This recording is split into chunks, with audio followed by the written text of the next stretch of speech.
Okay, this is the Historic District Commission. The date is October 14th, 2021. The time is 4:15. This meeting was noticed in the Fairfield Citizen on Friday, October 8th, 2001. And we'll go around and take attendance. We'll start with Art Gravanis. Art Gravanis, Commissioner. Thank you. Regina Negron. Regina Negron, Commissioner. Thank you. Chris Shea.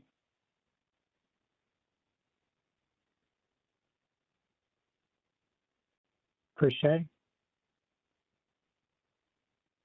Chris Shea, Commissioner. Thank you. Alyssa Stack.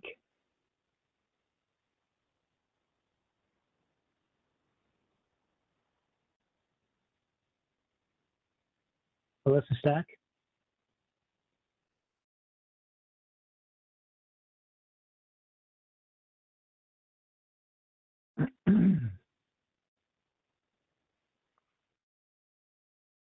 Alyssa Stack is present. She's having audio difficulties at this moment.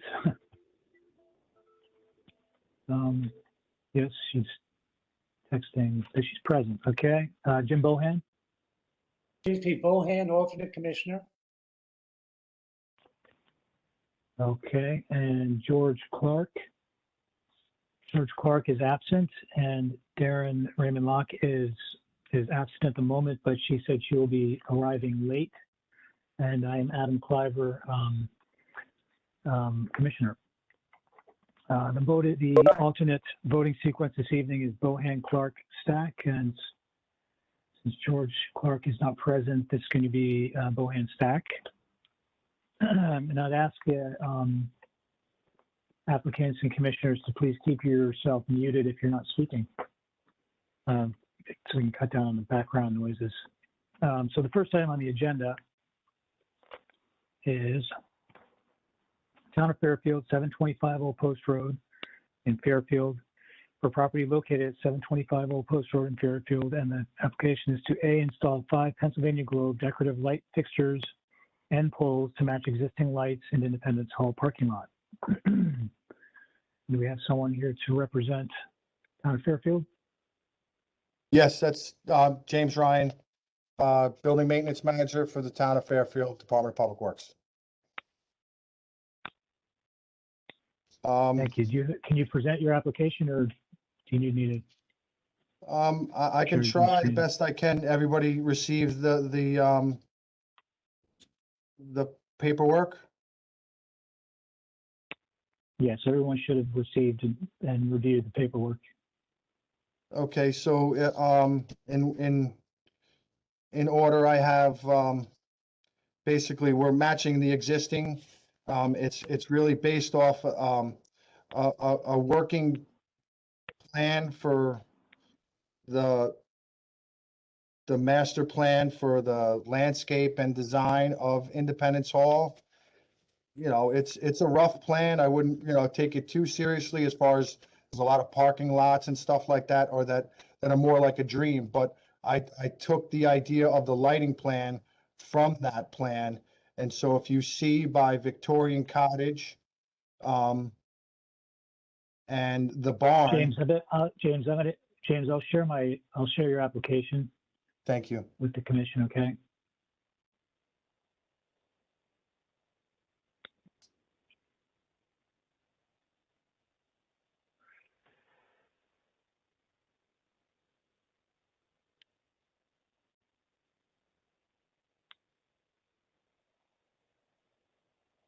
Okay. So that's the If you can just plan. walk us through. Yeah, if you zoom in a little bit, you can see the orange building, the large building is Independence Hall, and just, which would be the east of that, is the 2 smaller buildings, Victorian Cottage and the Victorian Barn. It's just, yep, you're kind of circling around them, and there's one existing light all the way in the corner by the museum, right there. And then we're gonna continue that line down. I have 5 fixtures to put in. And they're the little dots that you see just on the east of that parking lot. There's 1, 2, 3, 4, 5, all the way to the next corner, to continue on with what's existing in the parking lot already, and there are more on the islands of the parking lot as well. We're just gonna continue on with this. And it's a nice fixture that must have been approved back in the day from Pennsylvania Globe Gaslight Company, and it's got a wood post. It's that's it right there. So, and we're going with the white post because that's what's existing. Okay, anything else to add? I think that covers it. What brought this on is because, as it gets darker in these winter months, it's been a complaint in the past couple of years that there's not enough lighting on that section of the parking lot. And there seems to be more use in the town green. So we're just trying to be safe and provide enough lighting near the cars and getting in and out of your cars. Okay. I guess we'll start with Art. Questions?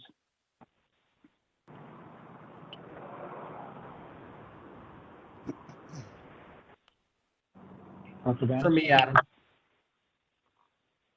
No questions, okay. Rosina, do you have any questions? No questions, thanks. Thank you. Chris, do you have any questions? Yes, hi, thank you for your presentation. I'm a little bit confused because it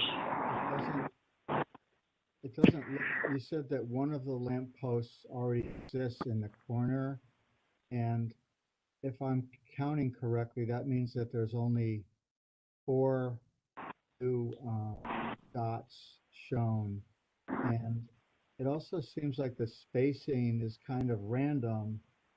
I'm wondering about that. Okay, so the spacing, that's a good question. I brought it up to the Penn Globe and their spacing, and they recommended going off of this plan with the spacing. I count 1, 2, 3, 4, because there's proposed walkways closer to the building that I am kind of going off the plan. The walkways don't exist yet, but that's why there's 2 close. And then 5. So I do count 1, 2, 3, 4, 5. There's 6 all day on that spot, but 1 is existing.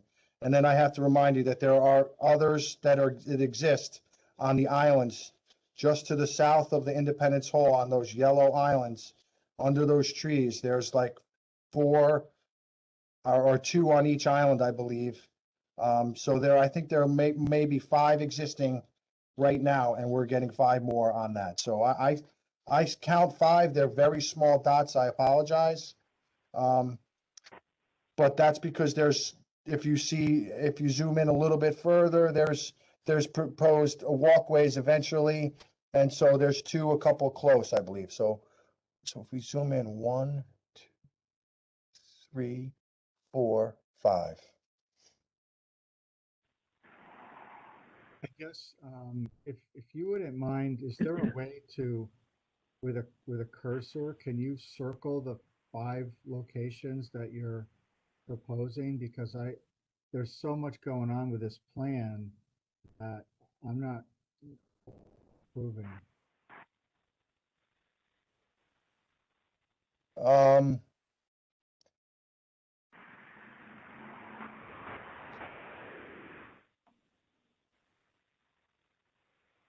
Is that right? Yeah, so I add, so the line the line that says there's a line there, so you missed 1. you're on the right track, Adam, but I think if you just go back to the 4 that I'm proposing, and I'm sorry it's not clear. Yeah.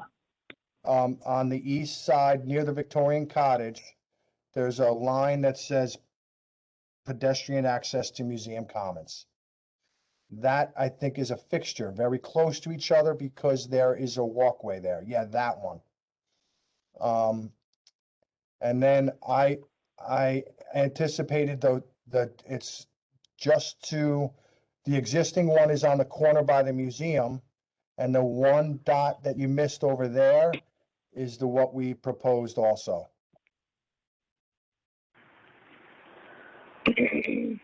Now, I think that's in the hard copy that I sent you, Adam, and I thought I might have made dots with a Sharpie on it, and now this is the electronic version that I sent you, and I don't think it's labeled right. Okay, are these locations So that you're proposing? There are Yes. 11 locations circled, and you're proposing 5, so I'm even more confused now than I. Yeah, so the ones that Adam circled on near Independence Hall, that's not proposed. It's only the 5 on the east side of that parking lot, which is near Victorian Cottage, towards the museum and towards the pond, the Witch's Pond. Okay, thank you. Thank you.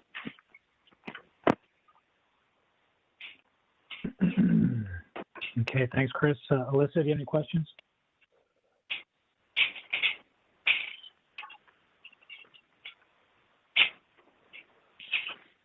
Alyssa? No.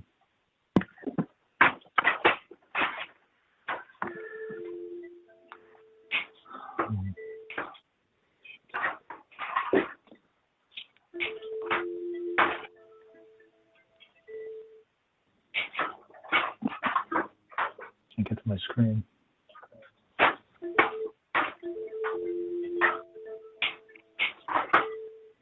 Okay, Alyssa has sound issues. Jim Bohan, do you have any questions?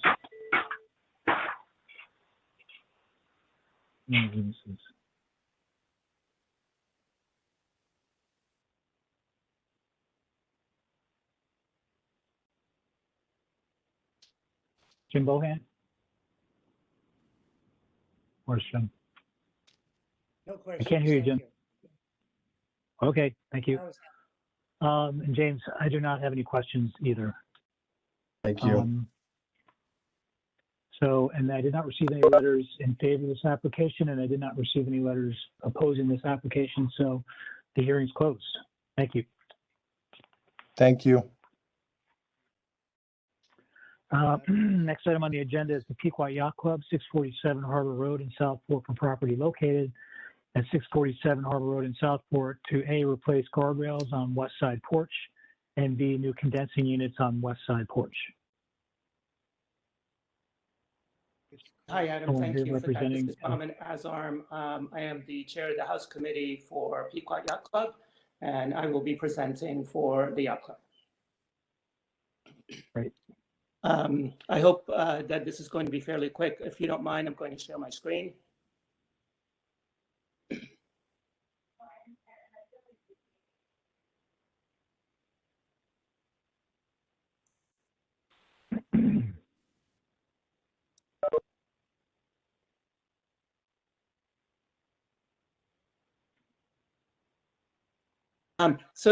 Just I'm sorry, can everybody see my screen? Yes. Great. Just Okay, a little hey, background. Just before you, Bob, yeah. before you continue, I just want to say that George Clark has joined us in the meeting. George? Yes, and I'm recusing myself from this conversation. Okay, very good. Thank you. George Clark is recusing himself from this application. Go ahead, Bob. Thank you, Adam. Yes, this application was actually presented, I believe it was the May meeting, and there were some questions about how those condensers were going to look from the street, from the side, and so on.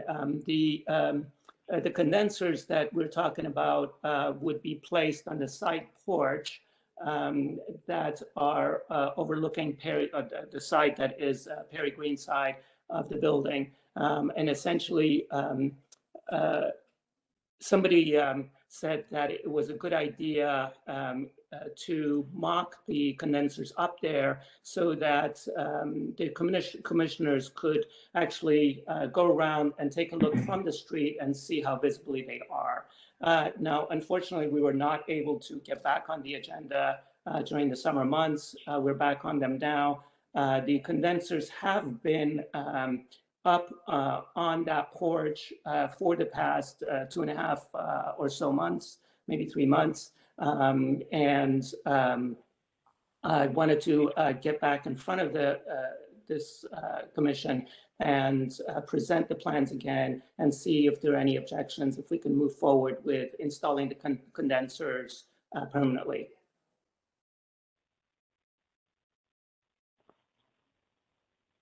Is that all you have, Bauman? Yes. I believe you're also replacing the guardrails on the west side. You're going to want to just walk us through what you were proposing for that?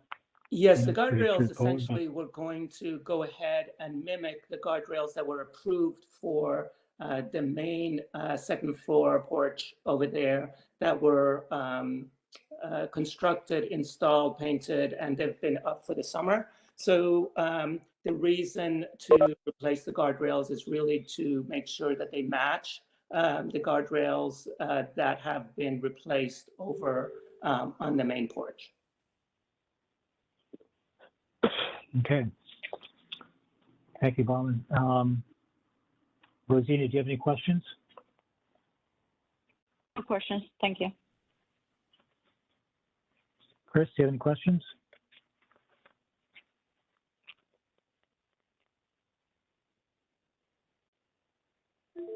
Chris, I'm having trouble hearing you.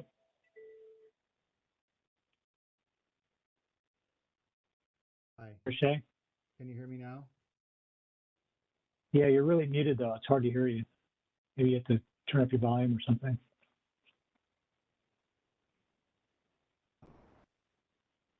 I'll just, never mind, no questions. Okay, thank you. Alyssa, do you have audio yet? She's No, you are replying, no muted, you question. know. Yeah. No questions from Alyssa, okay. Jim Bohan, do you have any questions? No questions. Thank you very much, Adam. Okay. And Bauman, I do not have any questions either. I did not receive any letters in Adam favor of this Ravenna is the application. one. I didn't get a chance to Oh, did I not? chime in. I apologize. Art. Yeah, I Ravenna, won't you be, have a question? Bauman, I won't be long. Our commissioner asked us to take a walk down there a few weeks back to check out the mock-ups, and I walked by there as I do every morning, and I couldn't even tell how many there were up there, let alone that they were there. So in my estimation, they were very well concealed in response to the last meeting we had where that request was made. So I think you accomplished your goal. Thank you. Thank you, Art. Thank you, Art. And like I was saying, I do not have any letters in opposition of this application. I do not have any letters in favor of this application. So the meeting's closed. Thank you, Bauman. Thank you.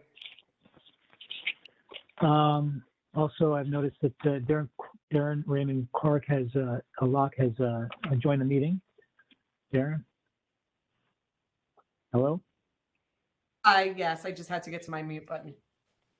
I'm here. Okay, so she's here beginning for the next application, which is Richard Mervis, 249 Old South Road in Southport for property located at 249 Old South Road in Southport. And the application is to A, remove portion of picket fence along Pequot Avenue, rebuild pillar to match at end of fence. B, remove portion of picket fence along Old South Road and build 2 pillars at end of each fence section. And C, install new 2-car gravel pull-off along Old South Road and Bluestone Path. Hi. There's someone here representing 249. Yes, hi, good afternoon. I'm Regina O'Brien. Can you hear me okay? Yes. Good. I'm the landscape architect presenting on behalf of Richard Mervis and Jeffrey Rosen, owners of 249 Old South today. As you may remember from my partner Christina Gates's previous presentation, and she's away today, this property is located on the corner of Pequot Avenue and Old South Road, and we've come back this month to present two items with clarification and more detail regarding the fencing as it relates to the proposed driveway and the client's request for a driveway pull-off on Old South Road. And to recap, I'll be showing you some photographs, some historical photographs that have been presented before, but want to refresh your memories.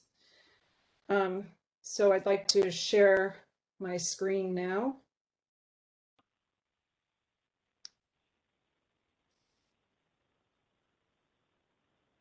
Can everybody see that okay? No, it's not up. It's not up? Huh. Okay. I know it's your first time to.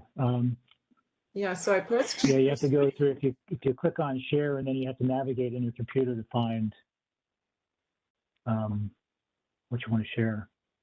Okay. So I can't, oh, I see. Okay, got it.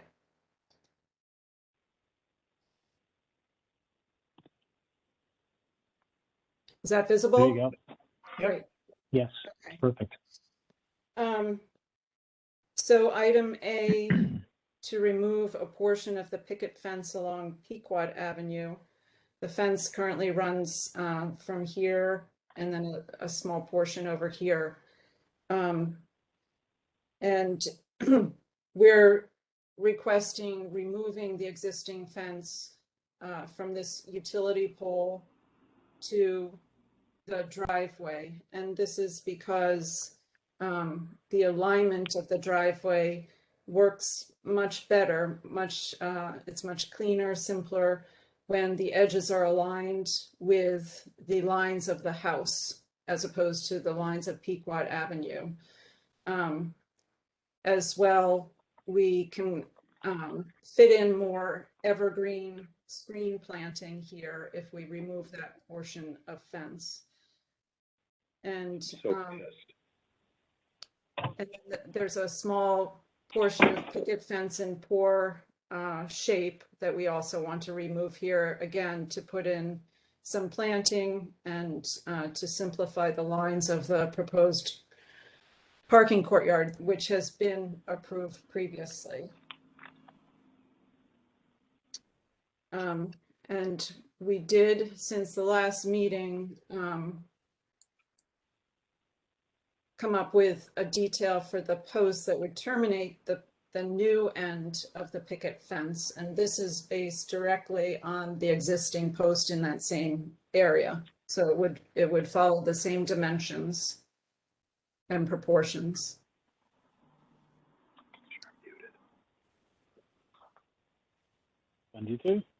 Okay, and item B, I'll go back to the site plan,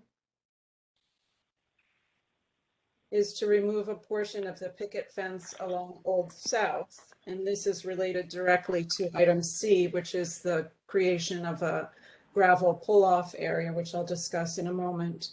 So here we're proposing removing this portion of picket fence to allow for this pull-off. And there would be two terminating posts, one here and then one here. And we would maintain approximately a 6-foot, 6-inch run of picket fence between this pull-off and the neighboring property. And this post, I know there was discussion in the last meeting and a very worthy suggestion made that these post tops mimic the existing post tops that are at the main gate entry to the property. And so just showing this image.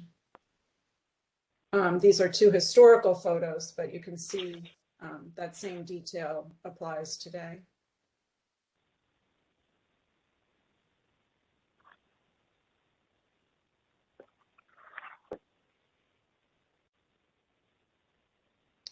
And this brings us to item C, which is the installation of a new 2-car gravel pull-off along Old South Road with a bluestone path that would lead from this parking area to the existing bluestone path to the front door. And we bring this request before you to solve the problem of parking at this property. As mentioned last month, the homeowners have struggled with the limited space in their existing driveway since moving into their home. And even with our proposed and approved expanded parking for that driveway, they'll still only be able to fit 2 cars, possibly 3, with a tight fit. And this becomes problematic when they have guests or they have people come to work on the house or the property or deliveries. And if any of you have visited this home, you'll know that pulling out from the parking area onto Pequot Avenue can be hazardous. And that parking along Pequot is really unsuitable given the depth of lawn there and the amount of traffic with both vehicles, bicyclists, and pedestrians. So most of the guests and delivery people and work people who come to this property tend to park along Old South. This the overflow parking that we've seen, that we've experienced there, creates congestion along the road itself, and also can contribute to the breaking of bluestone curbs and the bluestone sidewalk across the street. We have a couple photos. This is kind of a typical day on Old South when there's a lot of construction happening on the road.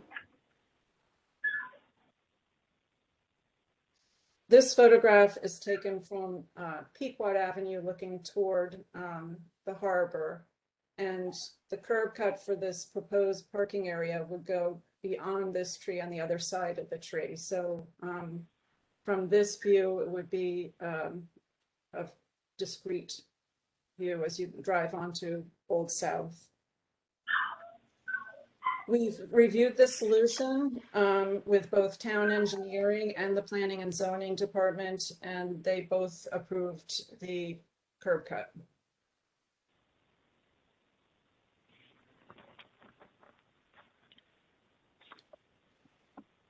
Of great interest, and this is kind of, again, a recap of the presentation that was given at the last meeting, is that historically this curb cut existed because it served as the driveway into the property. We were able to find these historical photos. The blue arrow points to the point at which this driveway was. A little bit closer up so you can see. And we're proposing this pull off is essentially in that exact same location.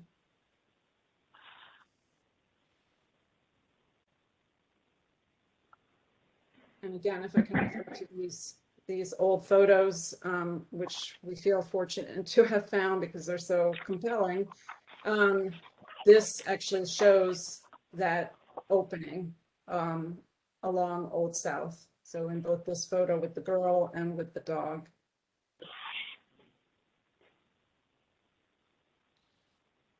And while there, I'll just go back down to the site plan.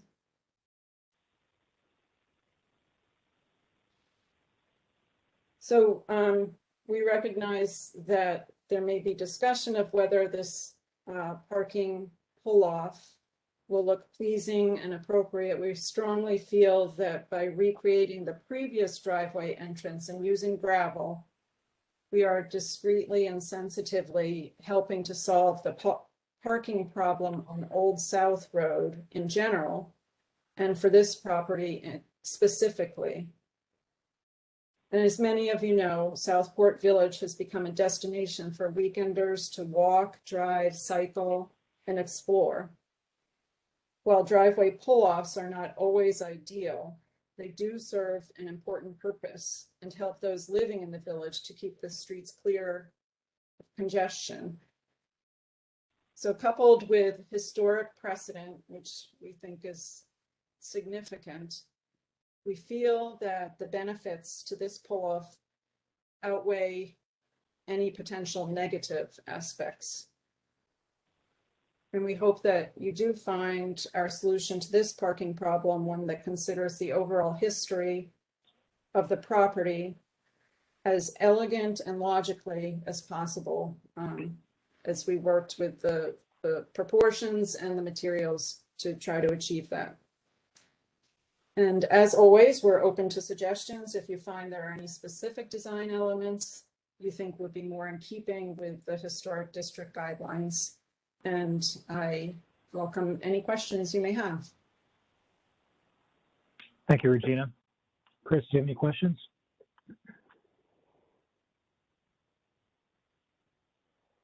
Regina, thank you very much for your presentation. What happens between the where the driveway gravel stops? Is there some sort of an apron being proposed there? I don't see anything on. Oh, you mean right here? Yeah. Well, typically the town requires about 5 feet of asphalt there, so we would be compliant with that. So there'd be an asphalt, it's like a blacktop pavement. As per the town's code. I know, because the on Pequot Avenue you have it looks like an apron, and then you've got some reclaimed cobblestones. Right, right. Yes, within the property line there. We wanted that because that is the more formal driveway entrance. We wanted to delineate that edge in a more formal way, whereas this gravel parking pull-off, we wanted to keep it as quiet as possible. Okay, thank you. And then just my last question on that. So what type of stone are you going to use? Is it like a native, a field stone? For the gravel? For the gravel, you're asking, correct? Yes. Yeah. Yes, it would be like a 3/8 inch native fieldstone. Thank you. You're welcome. Thank you, Chris. Alyssa?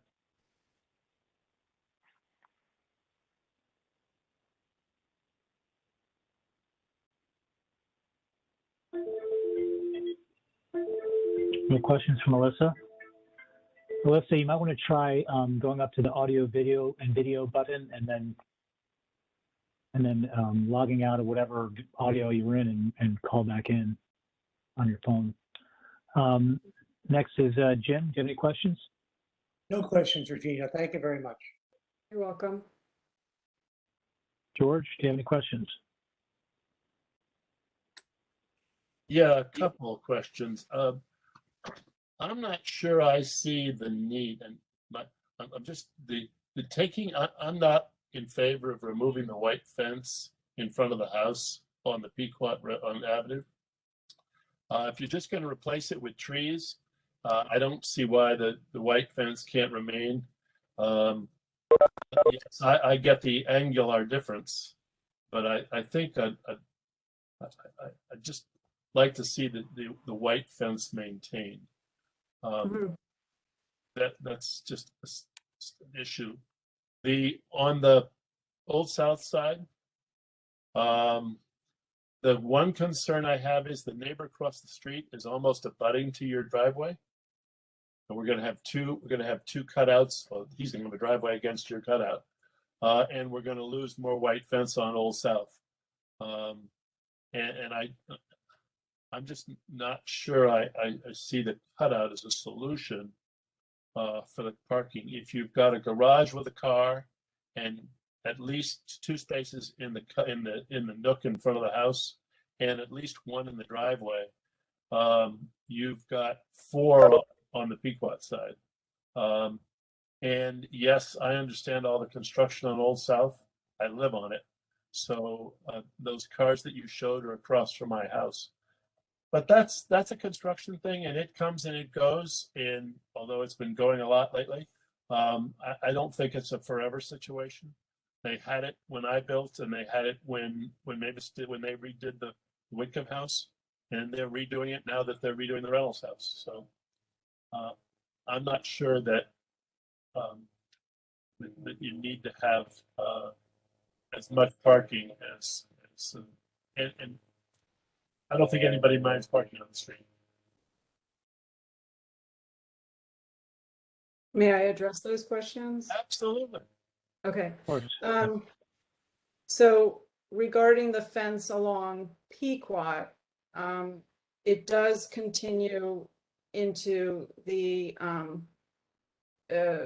proposed driveway. Can you see my cursor? This is the existing driveway. Yep. So our proposed width here would be wider, and therefore at least that section of fencing would need to come out. I agree. So the way we drew the plants, I don't know if you can see exactly, but to get the alignment of trees in there with their root balls, etc., we would need to take down the fence in order to fit those in. And it seemed when we were out there that that this is a logical place to end the fence. It felt like if we ended it sooner, it might lose some of its logic. So that was the thinking behind why we are asking to take the fence back as far as we are. And I guess the question of the need for parking is valid, and I guess to a certain extent, subjective. But when I've been going down Old South, and there are a lot of cars parked, sometimes it's not possible well, I drive a Mini, so I can get by anything. But there are times when work trucks or FedEx trucks just can't get through because of the way that the cars are parked. So there is a certain congestion that's caused. And I guess ultimately we feel like it's more attractive to have a designated parking space than to have a more sort of haphazard collection of vehicles along really what are people's lawns.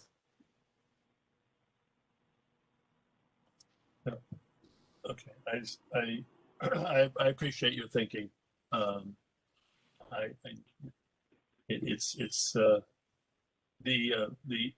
don't support your position on the Pequot side. I think you can where the trees are double, there's plenty of room for a fence. I've walked that and looked at it myself. And yes, certainly you'd have to open it up for the driveway width. That's clear. And that's not an issue. and the terminating post would look nice there. As far as the Old South side, um, you haven't convinced me that that it's necessary. Is that all you have, George? Yep. Regina, do you have anything else you'd like to add? I don't. Thank you. Okay. Art, do you have any questions? I just want to ask, because Commissioner Clark was asking about the fence. In your professional opinion, is that fence historically significant? Either the one on Old South or Pequot. Either one.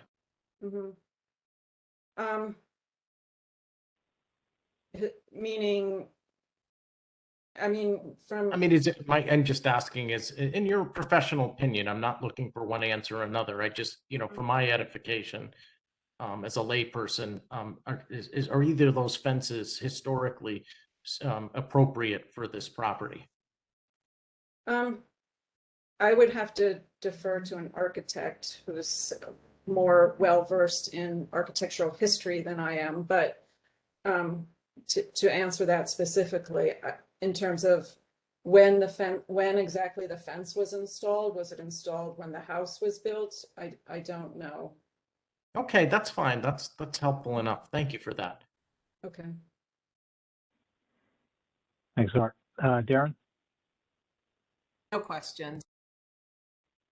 Thank you. Rosina? No questions. Thank you. Okay, thank you. And I have no questions either. Did not receive any letters in favor of this application, but I have received some letters opposing the application, which I'll read into the record. First letter is from Karen and Dan Benowitz, neighbor across the street, 216 Old South. Adam, Karen, and I strongly oppose the proposed additional driveway / cutoff of 249 Old South Road. This email to you and the HTC outlines our concerns about the proposed additional driveway on 249 Old South Road. While we are pleased with many of the improvements the owners are making to the structure and property, we are concerned about the impact an additional driveway will have on traffic and quality of life on Old South Road. Since the property currently has an existing driveway cut on Pequot Avenue, we question the need for an additional driveway / pull-off on Old South Road. The proposed driveway on Old South would be immediately across the street from the existing driveway for 246 Old South and very close to the intersection of Old South and Pequot. Two driveways immediately across from the street from each other will exacerbate traffic issues, including making it more dangerous when cars are turning onto Old South from Pequot Avenue and onto Pequot from Old South. Upon examination of the proposed expansion to the Pequot driveway, it appears the new driveway will have sufficient space for 4 more vehicles plus the garage. We question why an additional driveway / cutoff is therefore required, thus generating the additional traffic concerns. Thank you for allowing us to voice our opposition. We're available to discuss further or answer any questions regarding Karen and Dan Benowitz, 216 Old South Road in Southport. The next letter is from Bob Sensk, Chairman of Southport Conservancy. Adam, I write on behalf of the Southport Conservancy to express our opposition to the proposed driveway on the caption property. The historic streetscape of Old South will clearly be impacted negatively by the proposed driveway. This street is one of the key thoroughfares in the Southport Historic District, and it unfortunately has been under duress for the past several years, as we believe that this project would simply add to the problem. Old South is one of the principal routes for walkers through our historic village. From my office, I one day counted over 250 pedestrians enjoying the scenic route. In addition to the negative impact on the overall streetscape, I would also add that the intersection of Old South and Pequot, very close to the proposed project, is one of most hazardous in the village. Increasing traffic at the juncture would only add to the problem. On behalf of the Southport Conservancy, We would respectfully request that this proposal be turned down. Regards, Bob Stensk, Chairman. The next letter is from Sean Keller for attention of Fairfield Historic District Commission regarding proposed parking at 249 Old South Road. My name is Sean Keller and I live at 246 Old South Road across from 249 Old South. I have concerns about the proposed parking spaces as their placement would be directly across from our driveway and mailbox, which could lead to potential damages. Example, reversing into our mailbox and or an increase in cars backing in and out of our driveway. It is, however, difficult to fully assess as I have not been provided any information, documentation, or renderings for the proposed plan. As such, I currently cannot support the proposal.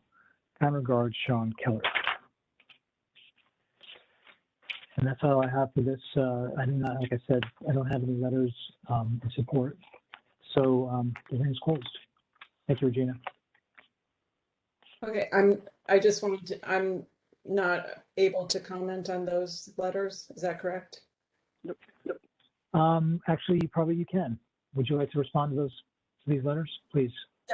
Yes, there are just a couple points I wanted to respond to. In terms of the distance from the corner for this parking area, that was something that was reviewed by the town engineer, and he deemed that acceptable. I just wanted to clarify that from the regarding the letter from the Benowitzes, that the proposed parking courtyard can accommodate 3 cars at most, not 4. Their garage is a 1-car garage, and because they don't have a an outdoor shed, basically their garage is their shed, so they won't be parking in that garage. So those are just the points I wanted to bring up. Okay, thank you, Regina. You're welcome. And now the hearing is closed. Thank you. Okay, next item on the agenda, Jacqueline and John McFadden, 249 Beach Road, Fairfield, located at 249 Beach Road in Fairfield for A, new detached garage, B, reconfigured drive and walkways, and C, new entrance. Good afternoon, Adam. Can you hear me? Yes, I can hear you. Can I share my screen, please? Yes. Okay, you should have the site plan in front of you. This is Jack Franzen. I'm representing the McFaddens for this application. And we are requesting approval to construct a new 1-car garage on this property. This is the site of the Isaac Tucker house, which I described in some detail at an earlier hearing this year. This is the house that was built in 1766 that survived the revolution because a servant was in the house when they threw a torch in, and I believe that the fire was quickly extinguished. The house itself sits really close to Beach Road down here. It was originally just this section here. This was added. There was a shed back here. And one of the other things that was on the property back when the Aeneas Smith map was prepared was a post office. And you can see the property, which was owned by the Hobards at that time, and there's a store and post office. And as I said last time, I can't prove it, but I suspect that the store and post office is what became the tea room, because it looks about the same size and proportion as the tea room. And when you look at the Sanborn maps going back,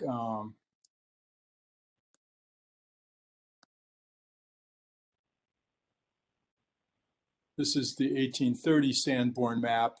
You can see the Isaac Tucker house, the shed, and the repositioned building, or maybe it is a new building, but in any case, this is the tea house. Then when you go to the 1949, you can see that there was something added here, a little room addition here and another room addition here. And the garages that are on the property now, I believe, must have been built after the Sanborn map of 1949. So the proposal is to locate the new one-car garage directly opposite the existing garage, and nearly symmetrical with the tea room. That shows you the existing garage.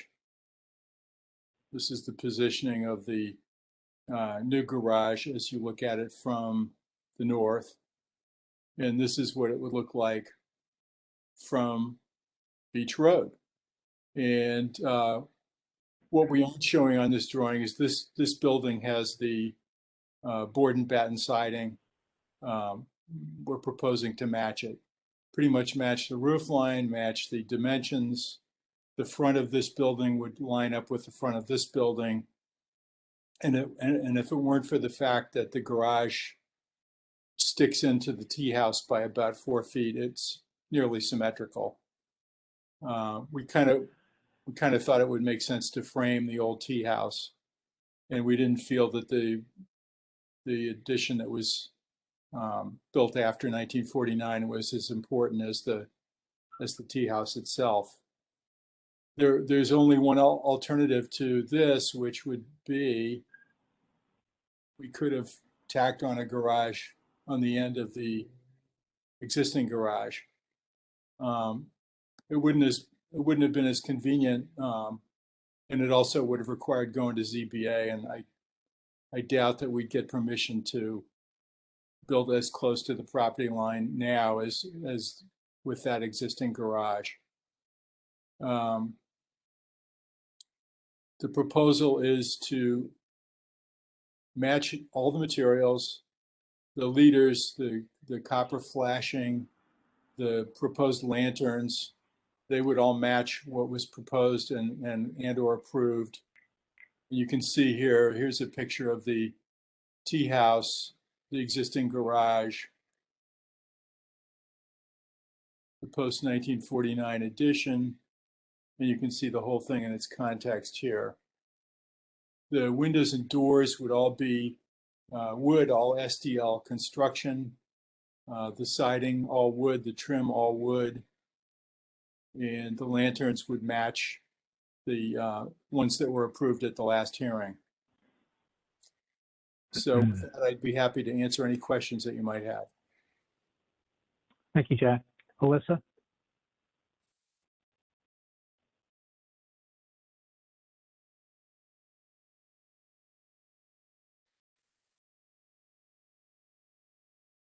I see you get the phone symbol next to your name and you're not muted, but I can't hear you.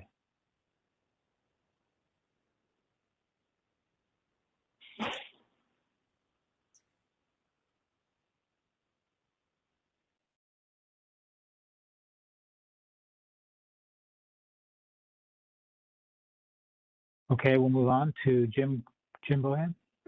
No questions. Thank you very much. No questions? Okay. Alyssa has texted that she has no questions. George, do you have any questions?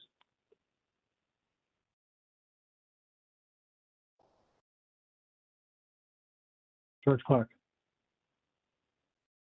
No questions. Thank you. Art, questions? No, thanks, Adam. Darren, do you have any questions? No questions. Rosina? I do have a question. Thank you for the presentation. Did you explore putting the garage perhaps closer to the original location of the shed, or in a location that was not changing the streetscape of Beach Road as it is right now? Yeah, the problem is, I think also you'd have a setback problem over there because the setback off of that side line is 15 feet. So that would put the garage in a fairly awkward location with respect to the yard where, what happens with this house is the cottage has sort of its own backyard and the house has sort of its own backyard. And there's a patio off the rear that's sort of their family room. And I don't know if you remember from the last presentation, that's their outdoor space that's dedicated to the sort of informal part of the house. And we thought it would also be convenient to the cottage. It would be a parking space that would service the cottage as well. And there was no looking into putting it perhaps behind the tea room? Will that be Then something convenient as well?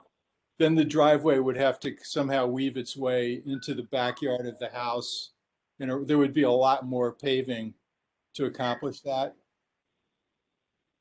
as there would be with the other idea. Okay. And Thank I totally understand your question, because the goal here is to try to minimize impact on the spatial relationships that exist. But as you can see from all those maps, I mean, this property has been manipulated quite a bit, and I think the tea room and the main house are the main events of architecture. And so we thought maybe it even quiets it down a little bit to not make so much of a presentation of that wing that was added in presumably after 1949. Okay. Okay, thank you. Thank you. Chris, do you have any questions? Yes, hi. Jack, thank you for your presentation. I just wondered if you knew the history of the seashells, the crushed seashell driveway, and I guess you're going to be adding to that or fine it a bit. Yes, the seashells, and I forgot to explain, there's minor modifications. Obviously, the garage is going to cover up like the edge of the existing seashells a little bit. But the seashells, I don't know the history of, but I do know that across the street, the Callahans also have a seashell driveway. And I'm not sure which one, or actually they have a seashell sidewalk. If the driveway is blacktop, but they have a seashell sidewalk behind their house in their formal garden. And I don't know which came first or if they were there for a long time, but they're clamshells. Okay, thank you. And on your application, and I think it's just a typo, but there's a note for AC unit with evergreen screening, but I think that probably was a carry. That's maybe left over from the other application. Yeah. Yeah, that shouldn't be there. Thank you. That was it. Thank you. Thanks, Chris. Jack, I just, I'm trying to wrap my head around, adding this garage sort of floating so close to the tea house or the cottage, as you call it. How far is it away from the front facade there? It's about 8 feet, I think. Yeah, I mean, it just feels really close. And I also know why Regina's asking about the garage location, because it's all the garages on old posts anyway are not on the street, or aligned with the house, or they're set back, and this one is basically being put in sort of standalone in front of the cottage, which I'm just having a hard time,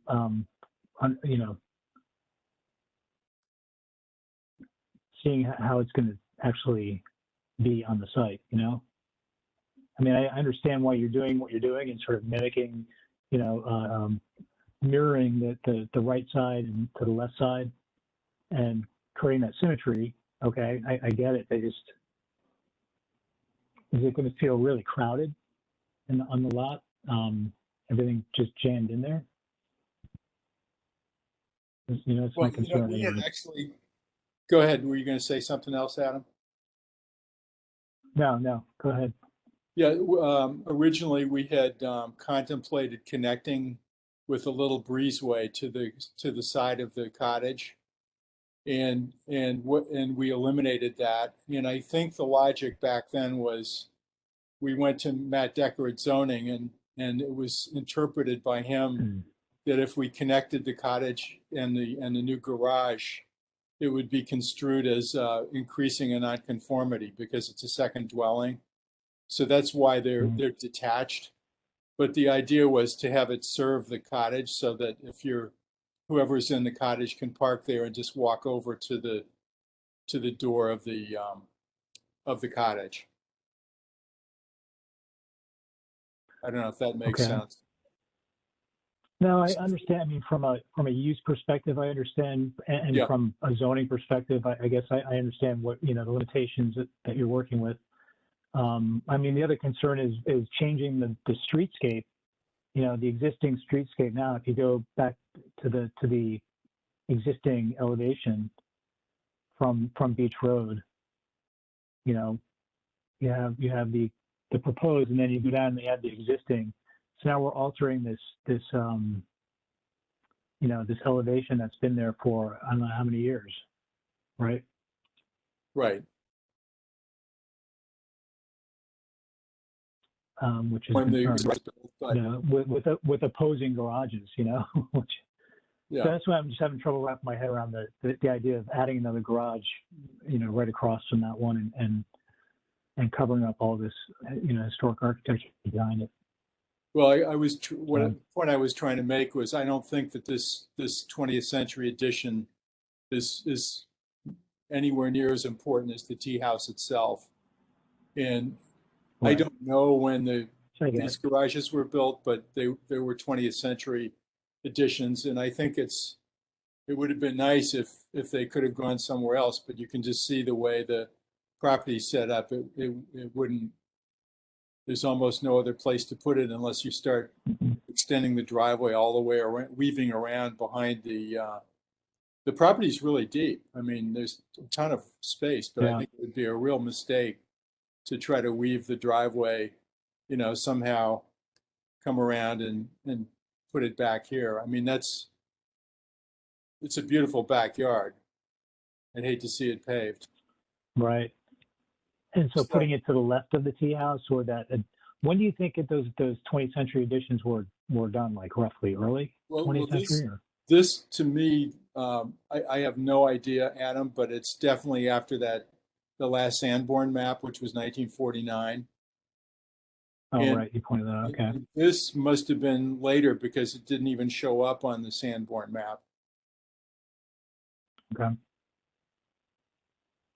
And to go to the left of that structure with the garage, I mean, I know then you'd have to have the garage doors facing the street and well, no, I think the driveway. You could have shoved this over to the left and have the garage doors facing the same way they do, but this is the backyard of the house. This little rectangle here is the outdoor entertaining enjoyment space for the main house. And it's curious that the cottage has a nicer backyard because it gets this whole private corner here. Yeah. So, you know, if the lot were wider, I'd say, yeah, we just shove it over, you know, another 20 feet or so. But I don't think that's the right thing to do. Okay. All right. Thanks for your explanations. I don't have any other questions, and I didn't receive any letters in favor of this application, and I did not receive any letters opposing the application. So unless anyone else has a question, the hearing's closed. Thank you, John. Thank you very much. Good night. Next item on the agenda is Marsha O'Connell, 470 Pequot Avenue in Southport, for property located at 470 Pequot Avenue in Southport. For A, repair existing bluestone patio at rear of property, north side. B, repair existing stone pathways along sides of property, east and west.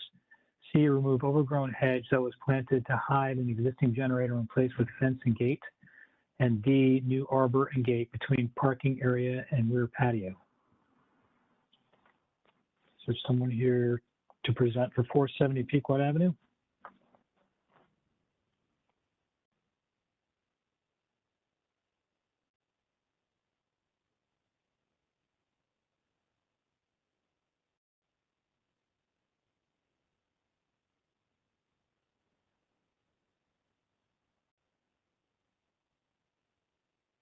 I think it's James Garrity. Are you?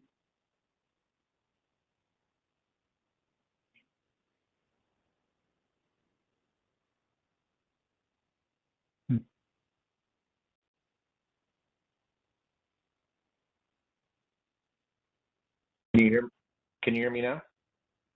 Hello? Yes. Hello? Oh, you can hear me? Sorry about Yeah, that. This is the first time I've done this. Okay. Yeah, I apologize. I haven't done this program before. So I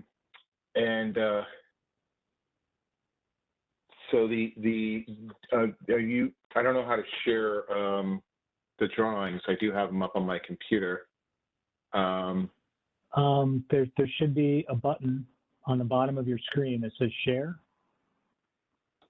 So you click on that, and then you have to navigate to find on your computer what you'd like to share.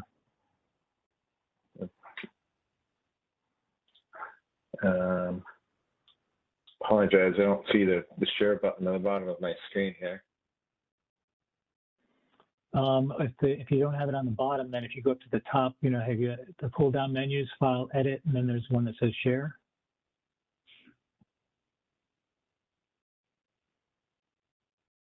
Share my, okay.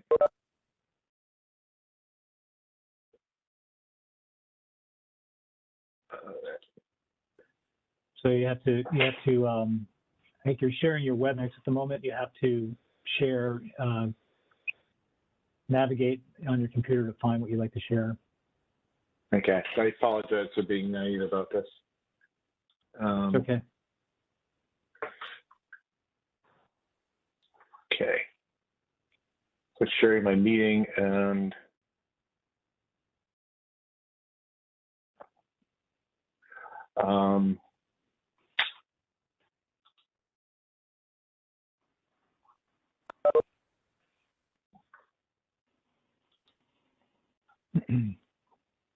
so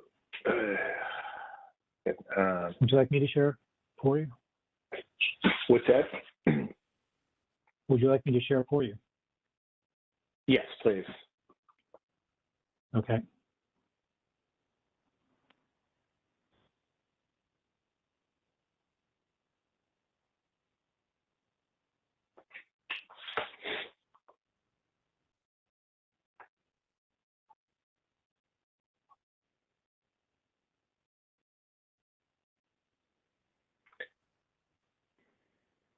Okay. Thank you. And okay.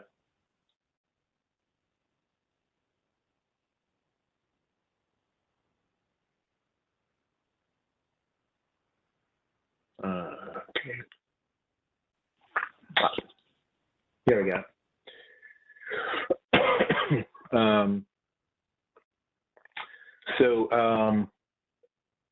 Several of the things that we're requesting, I think, are not within sight lines. Repairing the rear patio, which is existing. We're just going to kind of straighten some of the edges, which are really awkward now. There already is an existing pathway down one side of the property. Our main concern was it's a new homeowner, and she inherited kind of a awkward situation on the side of the house. There's a existing generator. If I can get back, I can see if I can share that picture. I'm sorry, I've got the drawing up here, but what we're proposing is to put a fence up to block the side of the house to hide this generator.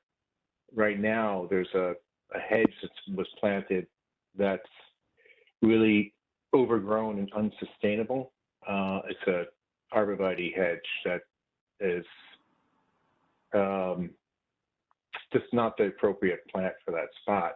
We thought having a fence in this area would be better. She Dave, also, am I showing are you looking at the drawings? yeah, I'm sorry. Is nobody else looking at the drawings? No, I just want to make I- sure that I'm sharing the right thing. Yeah, there's if you're looking, if we're all looking at the same thing, you can see there's a generator on the back side of the house here. Yeah. And This one right here. yes, yeah. And so you have, and what we're suggesting, just scroll out. Thank you, I appreciate that. We're suggesting putting a fence in lieu of having the hedge. We want to keep it appropriate to the fence that's in front of the property, but just obviously taller.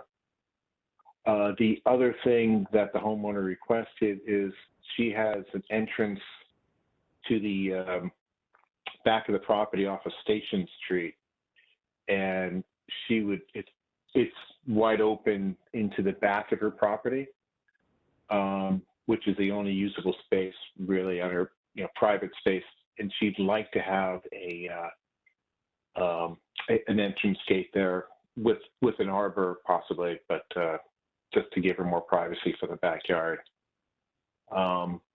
Thank you. So yeah, that area, and then the other side.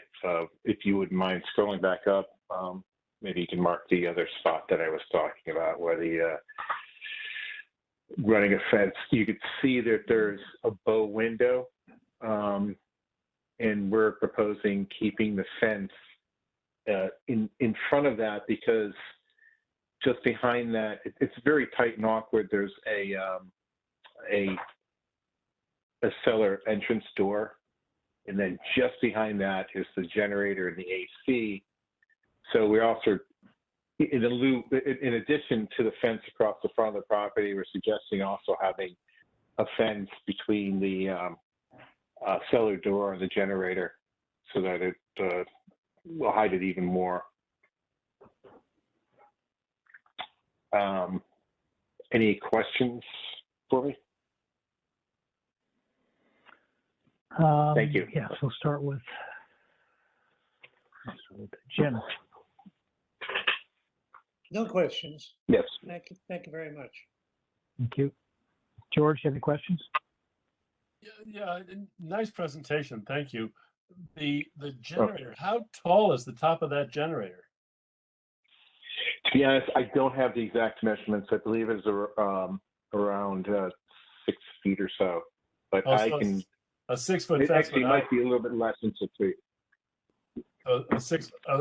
So you'd propose a 6 foot fence, approximately? Well, a six foot with a capper. I think we wouldn't be allowed to do a solid 6 foot fence. You have to do 6 foot with a cap.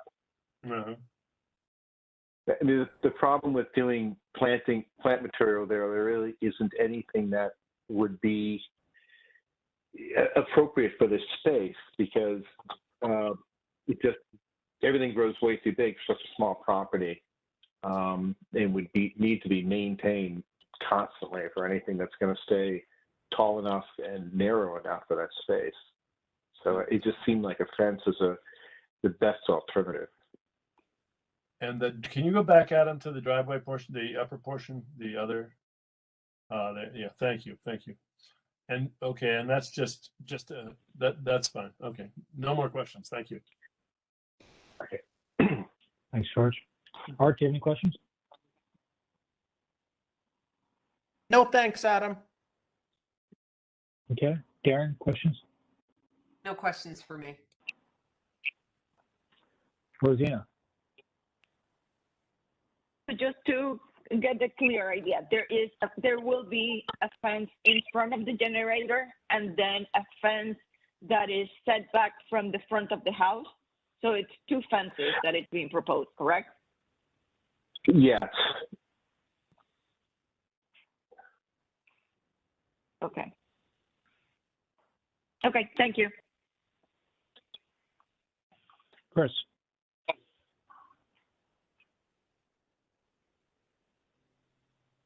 Hi, thanks for your presentation. So there's a lot of other, there are a lot of other items on this plan that are not called out in the description of the work.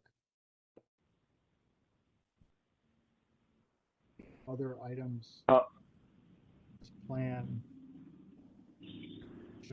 should we be considering them? Seems like Well, the plan is very comprehensive. Few items on your description of proposed work. I did have originally on the application about plant material, but I was told that wasn't something that was to be considered by the Historic District Commission. Yeah, I think I was looking at maybe some hardscape items, but Well, all the hardscape items that I have drawn here, there's a pathway on the east side of the property, which is existing now. We just want to repair it, just reset the stones. The same thing with on the west side. There's actually the space now is actually a lot of gravel, and we just want to clean that up and reduce the amount of gravel. And the patio, the main patio in the back of the house, just has the edges are just very awkward, kind of curved in a lot of ways, and makes the space not very usable. But most of it isn't visible from the street, aside from looking through the gate at the backyard, off the parking area. okay. And then my last question was, I didn't know, assuming that all the material for the fencing is all wood. Yes, and I would, at this stage, I wanted to get the application moving, but yes, I would suggest that we do it out of wood, and I can get more details, you know, if you need more details for exactly the plans that we could propose. I think it just needs to be stipulated that it's made of wood because Mm-hmm. I want it to be made of. Not vinyl. I don't think, yes, we weren't thinking of vinyl, but we'll stipulate that it's wood. Okay, thank you. Thank you, Chris. Melissa, do you have any questions? Can you hear me now? Does this work? Yay. Yeah. Okay, great. I did have a question about the fencing. When you showed a picture in the, I think it was on page 4, of the gate that you're proposing for the back, is that the actual gate that you're proposing? To be honest, I just pulled some images off from online, so I didn't have the exact actual gate. Okay, so then the same thing for the proposed fence design, that's not necessarily the fence that you're proposing? Correct. I wanted to make sure that we could do a fence, that we can do the gate, and I will, you know, make sure get it approved by the homeowner, what it is she's looking for. But these were the general suggestions I thought would work. You know, a lattice cap to a solid fence, and I thought a moon gate for the rear entrance with a solid gate would be appropriate. So we can refine it and make sure that we're posing what you feel would be appropriate. Okay. All right. Thank you. That was my question. Thank you, Alyssa. To Alyssa's point, these whatever is considered tonight. For instance, if the fence and gate gets approved, this is what you have or approved to build, and therefore you can't build anything else. Okay. You understand? Yeah. So no, I do understand. Yeah, because we can't approve, this gate and arbor situation if you're going to come back and put something totally different that's just an arbor, because it doesn't matter what the details are of the arbor. Sure. This is what I thought was appropriate, and I wasn't sure if you needed more details. I just want to make it clear. No, I just want to make it clear that it's, what's in your application is what we're considering, and we're not considering something else. So in other words, this fence is 7 feet high, 6 feet of board, and then 1 feet of lattice on top, and that's what you're proposing to build. Yes, right? and our we will have proposal to was to keep that it. this is Right, what we were proposing is to keep it looking like a fence and only function as a gate, but to stay as a solid fence, not having a more formal gate on that side. If that makes sense. okay. No, that's fine. That's fine. I'm not questioning you. I'm not questioning what you're proposing. I'm just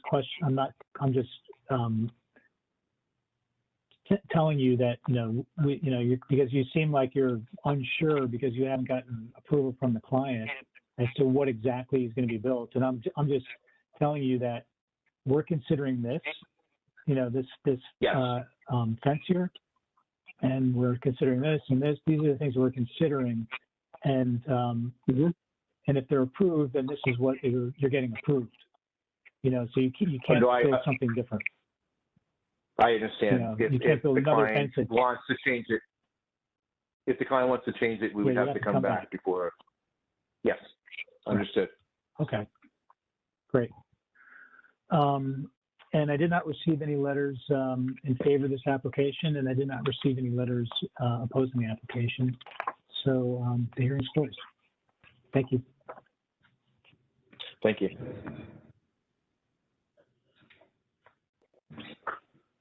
Next item on the agenda is Jessica and Mitch McManus, 1088 Harbor Road in Southport, for property located at 1088 Harbor Road in Southport for A, remove existing garage, B, new garage, C, new fence, D, new fieldstone paver outline to front parking area.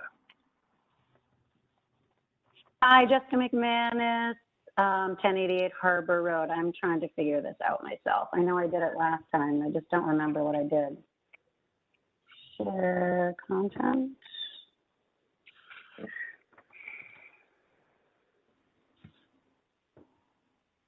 All right, Adam, you might have to do it unless you want me to web browser. Yeah, I can do it.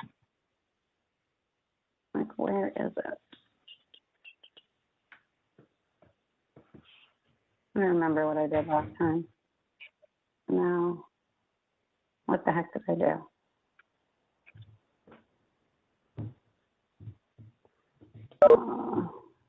Oh God, what did I do? Oh. You're just sharing the Am I wrong gone? thing. To go back in. You are sharing your browser. Oh. God. I have it on my desktop. I don't know why. How do I get back to the meeting now? Oh, there you are. Okay. So did you share it or no? I have not. Would you like me to? Okay. I would. I think that'll just make it easier and go quicker. Okay.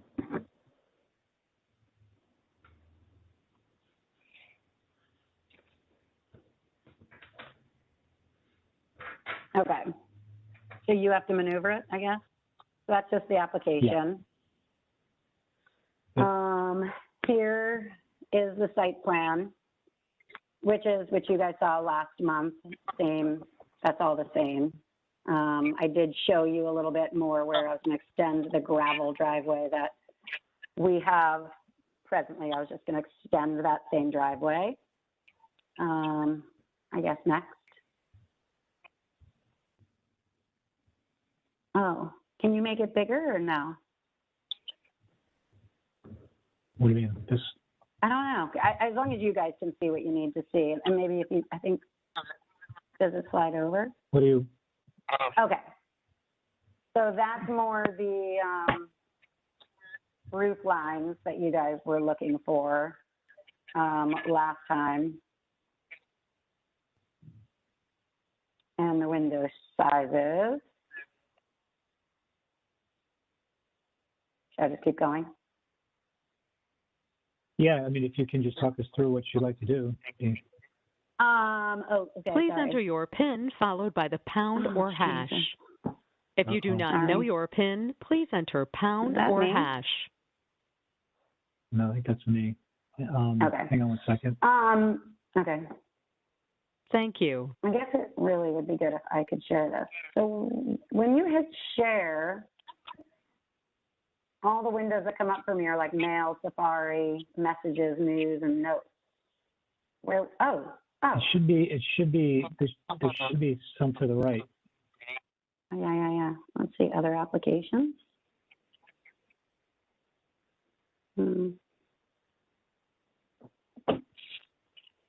Where's like my desktop? Sorry, you guys must be so frustrated with all this. Oh, did I just do it? I think I did it. Yep. Okay. You guys see that? Okay, that makes it easier. Okay. So, so to walk you through, where was the one you were on? So we're going to do a 2-car garage, all, wood shingles. That's going to, I'm trying to find where, wood shingles that'll match my house, wood windows in the front. Where was the one you had? Okay. The roof line in the back is going to be different than the front, but as far as you guys are concerned, so here's, wood garage doors with windows. On the side, I was just going to replace, here's my existing garage now with the measurements of it. And this is sort of a depiction of what it will sort of look like set back there. It'll actually, you'll see less of it. I think you'll only see like half of one of the bays once it's tucked back there, but just to give a little visual. In the front above the garage door, we were going to do 3 4-inch cam lights set into the soffit. So we just have some soft lighting. On the side, believe it or not, I actually really do love these old Your lights input that, is invalid. should I just keep going at them? Yes, please. Okay. I was just going to reuse this light on the side of the garage, which already on the side of the garage, there's there's a door. I'm just going to reuse the same door and this light. That won't be seen from the road, but I guess you won't even really see a lot of light, just a small light. Here is literally the gravel in my driveway, and I was just going to do the same thing. I happen to have some stepping stones through the gravel. I would like to do that in it. It'd just be a couple of these probably. Then to the side of the garage, I was going to do a fence, this is the fence in the backyard. I was just going to match this fence in the front, and there's, one of the pieces will be a gate just to access sort of storage back there. This is my neighbor's house. Oh, why does it keep doing that? Which is right next door. And as you can see, they have a huge, a full-on like apartment, 2-car garage in the back of their house. And then this is the house to the left of me who also has a 2-story garage in the back of their house. And then I really was kind of copying my garage off of this garage on 171 Old South. Mine won't be this big, unfortunately, but it'll have the same look. Here's just another garage that you guys recently approved that's much bigger. Here is the aerial view. So can you see my cursor? Yep. Okay, so to the left of me is this one. They fully used all their property. This is my house. So the garage will sort of be in here. And then the fence will be here, just sort of hiding stuff we'll store. As you can see, there's like a boat and whatever. And then this is the other neighbors who, fully utilize their property as well. And then on my application, this is a parking area that I have in the front that I just want to reset the stones. Some of them are popping up.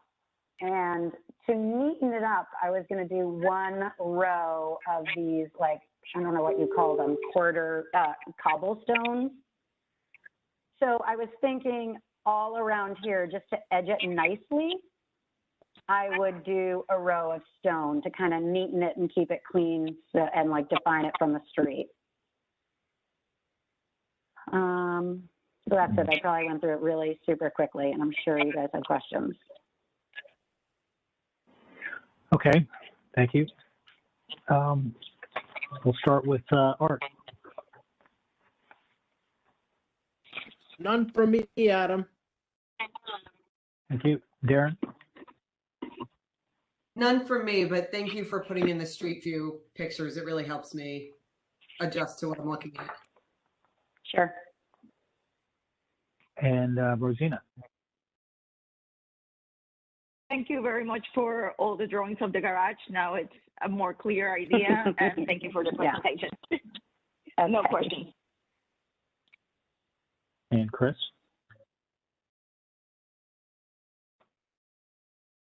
Hey, Jessica, thank you so much for your application and providing the clarity that you have. It's much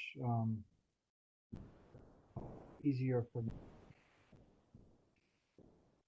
looking to do now, and it looks much, it's a lot easier for me to. I did have one question on the shed dormers. Mm-hmm. The roof plan, which is on A101, calls Is that this one? for a, it looks like maybe a metal roof front, which is facing Harbor Road, and then shingles on the backyard. You have that reversed. So the Well, cedar shingles are the front, which is right here. And then this is the back view with the metal roof. Jessica, sorry, Chris. Yeah. If you look at the elevations, it's calling for metal roofs on both of the shed dormers, at least on my plan, on A200. Yeah, Jessica, these aren't the plans you submitted. What? Are you serious? Yeah. Yeah. Okay, can you So show that me what I submitted? That So that's good, elevation- actually, because we do want to do the metal roof on the front too, so that worked out great. That elevation on the screen is not the one that I have in the submittal. You mean the one in your hand or the one online? The one that was presented with your application is different than the one that's on the screen right now. Is it different than what you have, Adam? Am I like pulling up a different one on my? Yes. Yeah. Oh, okay. Why don't you just Hang on. continue to share, because that works out better. See, this is what you submitted. Okay. Okay. Okay, great. Yes. Perfect. So this is, I'm sorry, I clearly was sharing something from, that was my fault. This is the application. I think the only difference is this shed, is this dormer. Yeah, This is slightly different. And it's again, metal on front and back, which is what we want. except that, to my point, the roof plan on A101 indicates What? standing seam roof on only one of the two roofs. Am I scrolling? Oh, okay. I can scroll this? No. You're doing it. 'Cause I'm scrolling right now and I'm, Jessica, look at the screen. It's see it? okay. I do see that, yes. Okay, so what's the question? Well, the elevation on A200 calls for a standing seam roof on both of the dormers, and the roof Okay. plan on A101 calls for a standing seam roof on the front dormer, which is actually the steeper of the two dormers. And it calls for wood shingles on the back dormer, which has the shallower pit. Just- So the back, doesn't the back, and you guys won't see the back, so the back doesn't really have to be considered, isn't that correct?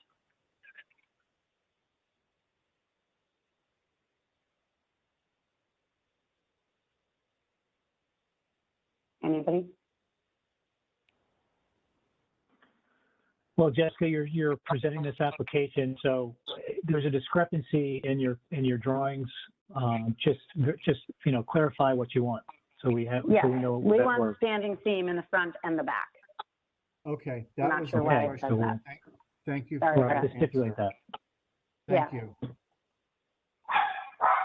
That's Anything it else, for Chris? me. Thanks. Okay, thank you. Alyssa.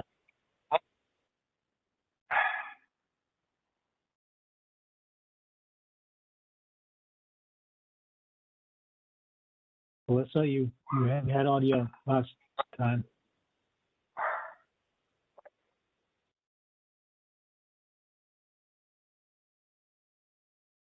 Okay, we'll go on to Jim. Jim Bohan, do you have any questions? No questions, Adam. Thank you. Thank you. George? All right, my audio froze. I don't have any questions, though, Adam. Thank you, Alyssa. George? I guess with the stipulation that there's standing seams on both roofs, I have no questions.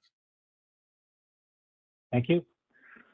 And I do not have any questions either, but I do have some letters to read into the record. This one is from Todd Bryant, who is a architectural historian. Members of the Historic District Commission, I am an architectural historian and a historic preservation consultant with 13 years experience in the field. My CV is attached. I am writing with regard to the application of Jessica and Mitch McManus, 1088 Harbor Road in Southport, Connecticut 06890, for property located at 1088 Harbor Road in Southport 06890 for the demolition of an existing garage and the construction of a new larger garage in approximately the same location. The new building proposed in the application is substantially out of character for this neighborhood of predominantly colonial revival style homes. It is proposed to have a partial standing seam metal roof, which appears nowhere else in the neighborhood and is not a colonial revival feature. It is much taller than the existing building, which would make it more visible. The proposed building is so different from its surroundings that it would bring attention to itself rather than blending in. Sincerely, Todd Bryant, Heritage Resources. Should I wait till the end to comment? And then yes, I have one other Okay. letter. Dear Chairman Kleiber and members of the commission, this is from Joel Green, Esquire, Law Offices. I'm writing you on behalf of Brian McMahon, who resides at 1100 Arbor Road, with respect to the above reference application that appears on your agenda today. My client's property abuts the premises at 1088 Harbor Road. Initially, I'd like to respectfully express my disappointment at the inability of the public, including my client, to appear before you and address the commission during the public hearing conducted by WebEx. I believe this runs afoul of the rules of fundamental fairness and natural justice and guide the procedures of administrative boards, bodies, and commissions in Connecticut, such as yours. I'd also point out that, among others, the Plan and Zoning Commission and the Zoning Board of Appeals both allow public to fully participate in their WebEx proceedings. Certainly, my client and the public should have the right to hear and respond to the live presentation by the applicants and the comments and questions posed by the commission in the course of the presentation by the applicants. Under the circumstances, this is to request that this matter be held open and continued to the next public hearing of the commission, and that my clients and the public be afforded the same level of participation as the applicants the same right to address the commission. In any event, while I had planned to make a more elaborate presentation to you, and having learned just before 4 p.m. that I would not be permitted to do so, let me offer the following. As to the application before you, the subject premises are presently non-conforming, including but not limited to insufficient lot size, excessive lot coverage, and maximum building coverage. Partly in response to these non-conformities, my client is opposed to the present application as it seeks to create a level of development on the subject property that is out of character with the historic appearance of this neighborhood. The Historic District and Properties Handbook provides as follows. Outbuildings, there are a number of structures which fall into the definition of an outbuilding. These include barns, carriage houses, garages, pool houses, sheds, gazebos, and greenhouses. These can either be existing or proposed or temporary structures. Existing outbuildings should retain their essential architectural character, including design elements, such as the degree of ornamental and basic configuration, and anachronistic appearance should be avoided. Example, Victorian greenhouse on a modern house. See the new opening section for recommendations on windows and doors. Number 2, proposed. The goal of any new outbuilding is to create a structure which is not disruptive to the historic character of the existing buildings. New accessory buildings can be based on historic examples or be of contemporary design, clearly related to the basic configuration of the main building. It should be subsidiary in nature, clearly less important than the original structure. New construction should be sited so as not to disturb an established streetscape and preferably not within sight of a public way. New construction in extremely unlikely event that a new construction is replacing a recently demolished or otherwise recently removed structure. The new construction should roughly match the previous structure in mass scale, height, and dimension, or in order to maintain the historic visual qualities of the streetscape. Established residence and location, massing, height, and bulk of buildings and structures along the street should be maintained. New construction replacing a recently demolished or otherwise recently removed building or structure, therefore, shall be set back from the street and side yards in proportion to the setbacks of adjacent buildings. If these are common roof pattern, example, gabled roofs of the street, that roof style and configuration should be maintained. This also applies to materials, where an effort should be made to maintain characteristic materials of the surrounding areas. The proposed demolition of the existing historic one-car garage and the construction of the far more massive and bulky structure clearly violates these provisions. Moreover, as Todd Bryan of Heritage Resources shall comment, the design and finish of the proposed structure is out of character and inconsistent with the historic properties and other structures on Harbor Road. For these reasons, among others, I look forward to sharing with you my client respectfully request that you deny this application. Please don't hesitate to contact me if you have any questions or if I may provide additional information regarding this application. Thank you for your time and consideration. Joel Z. Green. Jessica, would you like to respond? Well, to yeah, you did get 3 letters approving last time from the neighbors, which I never got back. So you still have those. There's 3 letters from I didn't get them, from my backyard neighbors, and 1 from a neighbor a couple houses down. So we do have 3 letters in approval of it. And then, yeah, so my comments are, so 3 houses down, Jeremy Frost has a huge garage that is all metal roof. The whole thing is a big metal seamed roof. My garage is not historic. It was built in the 80s, so it's not historic at all. And my house, quite honestly, is a row house. It was the peasant workers who worked in the area. We picked the garage style because we knew you already approved it to a historic house on Old South. Both my neighbors, the one complaining has a 2-story garage that you see from the street. He's saying that I will be within the setback. So I'm moving the garage 10 feet off the property line. So it's not within, it is within the setback rules. And what else? Yeah. Any other thoughts? Can you read the letters in approval of? I don't have the letters to read, but they were read into the record at the last meeting, and I think we can agree that they still apply to your Yeah, because both of application. those were from just the one neighbor who just doesn't want us to do Yes. anything. Yeah. Understand.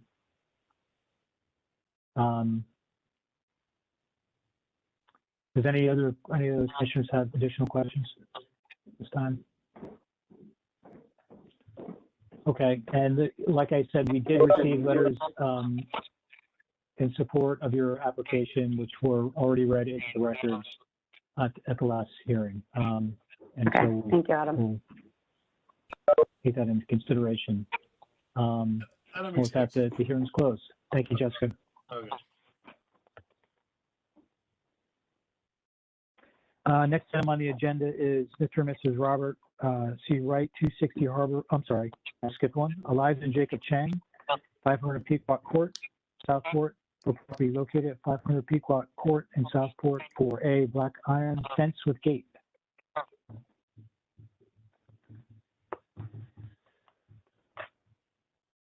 Is there someone here to present for Eliza and Jacob Chang? I think you're muted.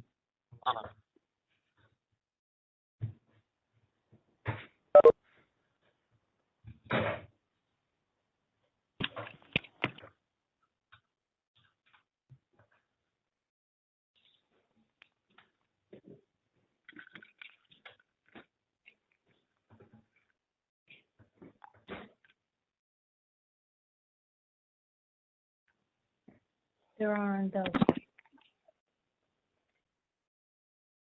Okay. Huh? Chang. You're right here now. Chang, yeah. No, McManus.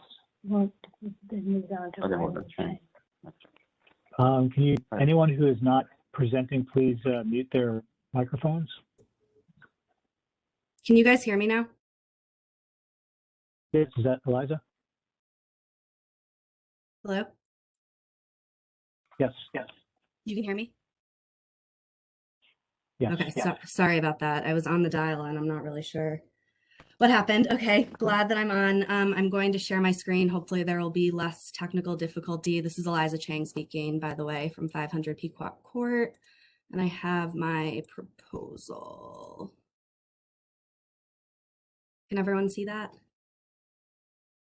Yes, yes. Okay, great. So I'm here this evening because we wanted to propose adding a black iron fence to the front of our property at 500 Pequot Court. The primary motivation for this is really a safety concern. We have an 18-month-old who is prone to run to the front of our house, and being right off Pequot Avenue, it's a little bit of a safety issue. So we're looking for additional reinforcements to contain him. So on the property plan here, this is where we're proposing adding the fence between the two red dots. It would be about 20 feet of fencing, and it would run between existing wood fencing that we share with our neighbors at 504 and 494 Pequot Court, and that's marked by the orange lines on the plot plan. This next slide shows just more detail in terms of the fence design and what we're proposing. As I said, it's iron, satin black. It will, it'll be about 5 feet back from the property line. And it will be 40 inches high. The main fence section will be 36 inches high, and then the posts themselves will be 40 inches high. It'll be one single fence with a single gate. And as you see here, it consists of square posts with finials, as well as round pickets with finials, and then channels along the bottom and in the midsection of the fence, and a flat plate on top. So just in terms of the existing conditions and to give you a sense of where we're proposing that the fence be located. So it would go, as I said, between the existing wood fencing that we share with our neighbors currently, in between where the boxwood and the holly bushes, and it'll come in terms of height about a third of the way up the holly bush. And then, as I said at the beginning, the kind of primary reason that we're proposing adding this fence is really a safety concern for our family with our son. But additionally, in terms of proposing a new addition to our property, we wanted to make sure that the fence that we're proposing is additive to our overall property, but also aligns with the overall aesthetic existing in the village. And so we took, as you can see here, some inspiration from other existing iron fences in town. And that's it. Okay, thank you. Art, questions? No, thanks, Adam. Darren, questions? None for me. Rosina, questions? No questions. Thank you.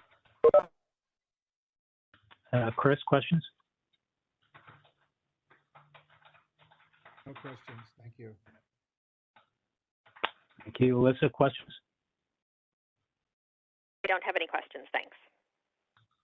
Thank you. Jen, questions?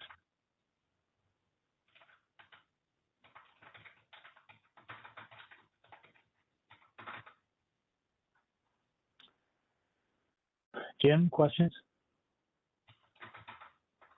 You're muted, Jim. One quick question, I may have missed it. Will the fence be inside or outside those shrubs on Pequot Sure. Road? So it'll go in between the shrubs. So in between where the boxwood and the holly is. We actually recently removed the boxwoods, but so it'll go right in front of the holly. Okay, thank you very much. And George. Nice presentation. Thank you. And no questions. Thank you. Great. And I did not have any questions either. I did not receive any letters in favor of this application, and I did not receive any letters opposing this application, so the hearing is closed. Thank you. Thank you. Next item on the agenda is Mr. and Mrs. Robert C. Wright, 260 Harbor Road in Southport, for property located at 260 Harbor Road in Southport, for a new painted wood trellis and canopy at front door with copper roof and rain cover. B, new painted roof trellis and arbor similar to front door with painted wood fence and gate at passage to side yard.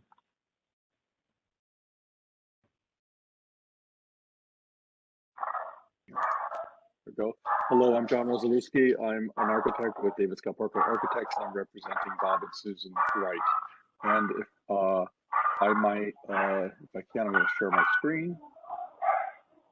Why is it not letting me do that? It's not letting me share. Is there something that needs to happen?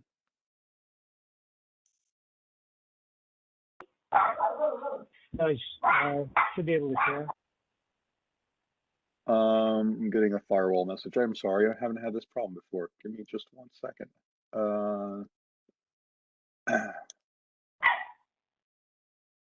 Okay, that seems It's okay. a It's dog letting barking. WebEx It's do it. distracting. Yeah, if somebody Mute your phone if the dog's barking. Sorry, it's made up. Okay, sorry about that. I'm not sure why it's giving. It's allow WebEx. Okay, would you like me to share it for you? No, actually. I mean, you could. It's just giving me. I don't know why. This is the first time I've had this problem. Unless there's a new.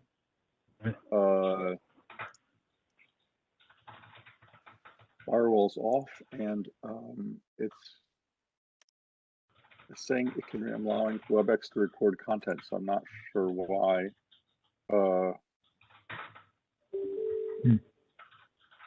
No. Okay. Well, that's unfortunate.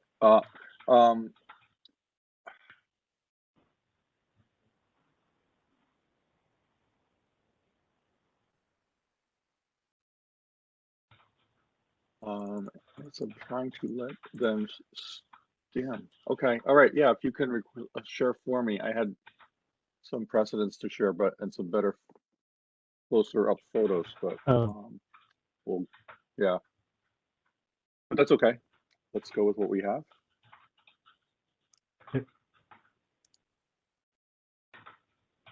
Okay, so let me just maximize. Okay, all right. So the project in question, I know you're familiar with this because we've been back here a few times.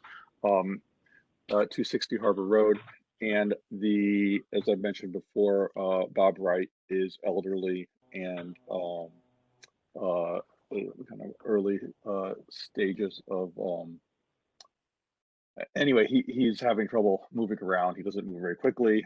We've been back previously to apply for handrails that go along various pathways on the property, which have been improved and installed.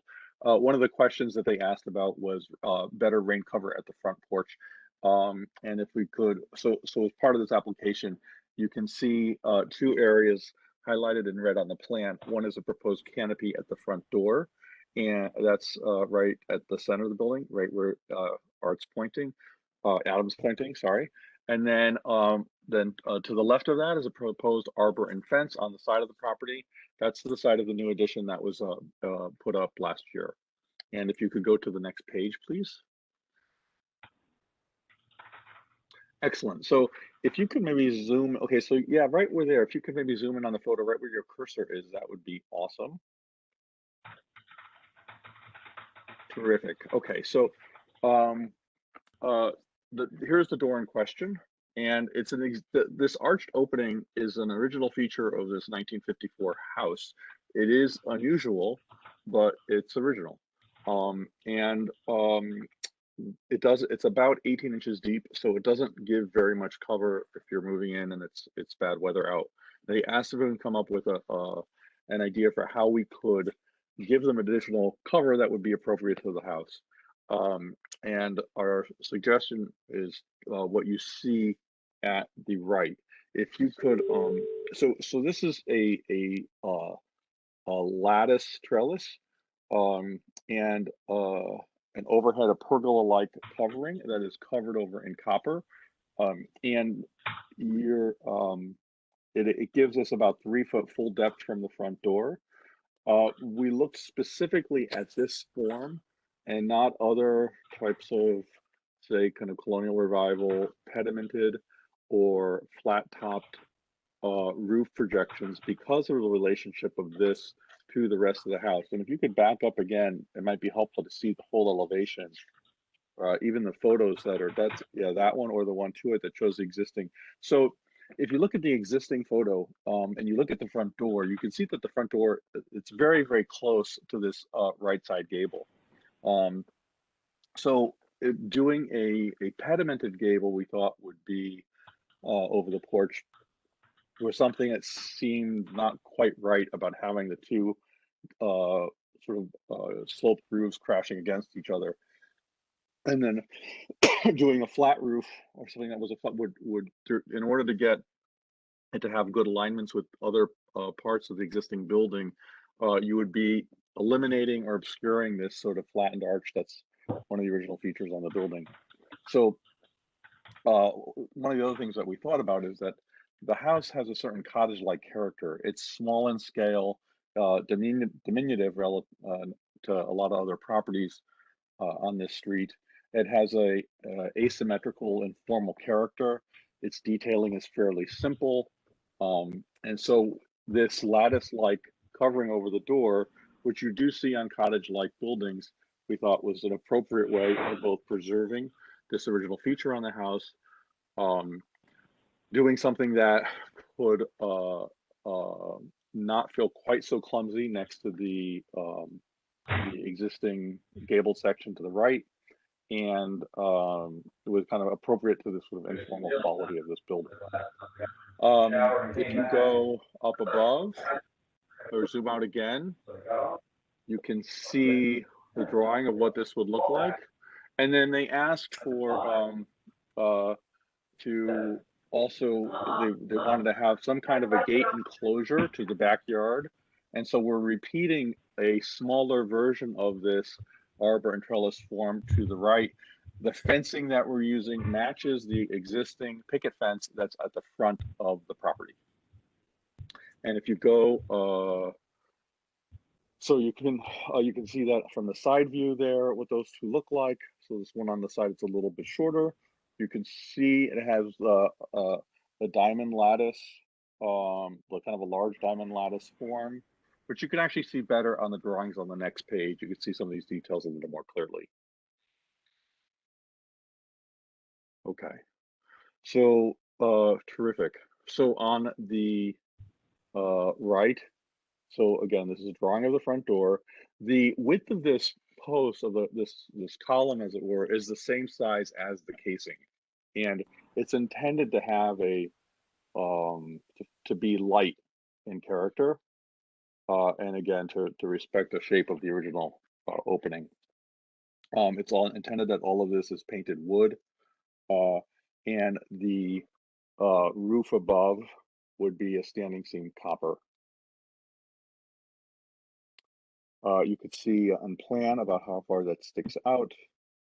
And then you can also see the size of the smaller arbor that would be at the edge of the property, or at the edge of the building. Okay, which is not quite as tall, still has the same arch, again, not quite as wide. It has a simple sort of reverse arch top picket gate that goes to the back, and then picket fence that matches the existing picket fence that's at the front of the property. And I think that's it. And I'm happy to entertain any questions that you might have. Okay, thank you. Art, do you have any questions? None for me, Adam. Thank you. Thank you. Darren? Really good presentation. Thank you. No question. Rosina? No question. Thank you. Chris?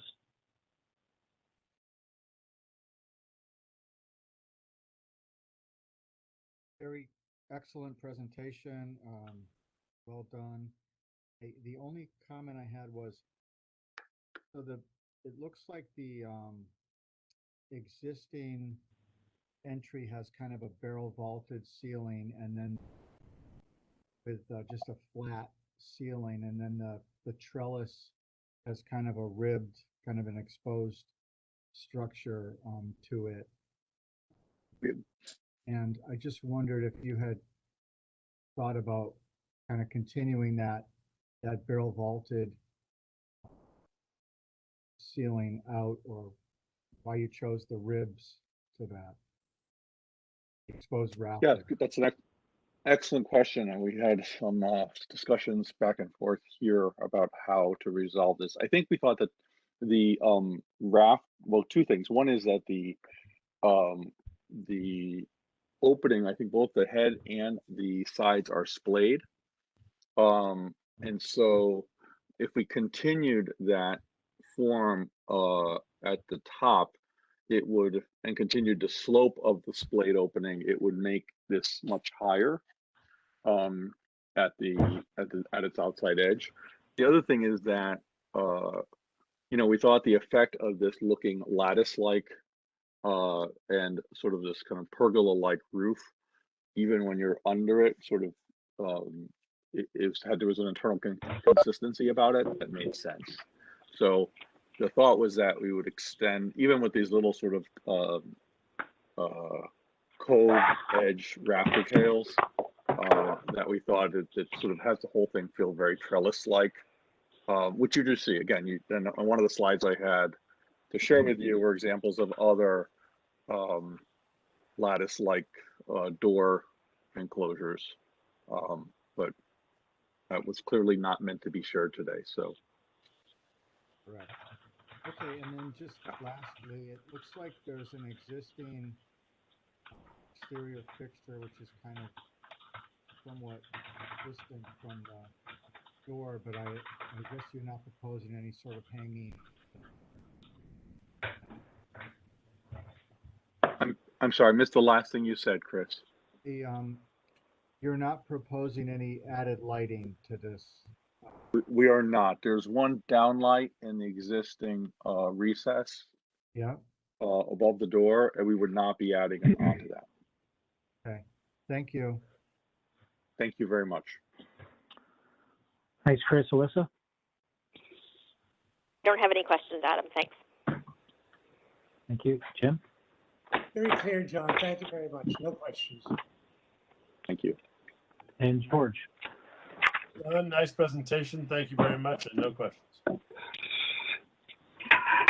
And I do not have any questions either. The only comment I would say is I really like it. I think it's an interesting solution and pretty unique.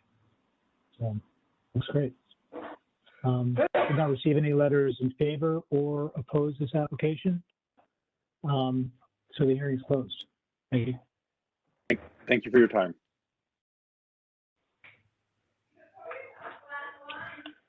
Okay, and the last item on the agenda that has been withdrawn for this evening. So we'll not be hearing that final application. So we'll move on to consideration of public hearings 1 through 8. So the first item on the agenda, consider Jim Bohan will be the alternate on this one. Town of Fairfield, 725 Old Post Road in Fairfield for property located at 725 Old Post Road in Fairfield for A, install 5 Pennsylvania glow decorative light fixtures and poles to match existing lights in Independence Hall parking lot. Can I get a motion?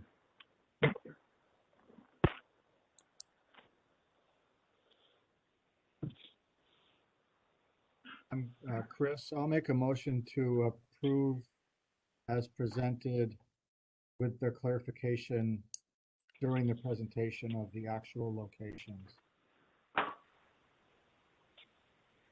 Second. Who's that? Regina? Regina seconds? Yes. Discussion?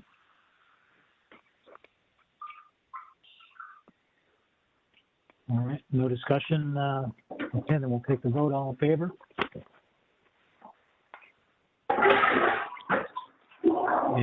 We got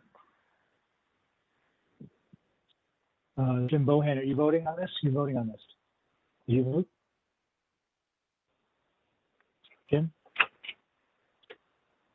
I'm having difficulty hearing you. Did you vote on that?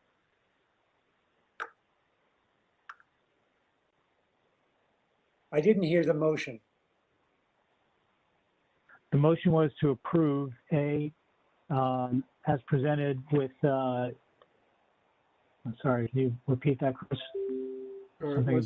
It was to approve the application as presented with the further clarification of actual locations that were described during the presentation.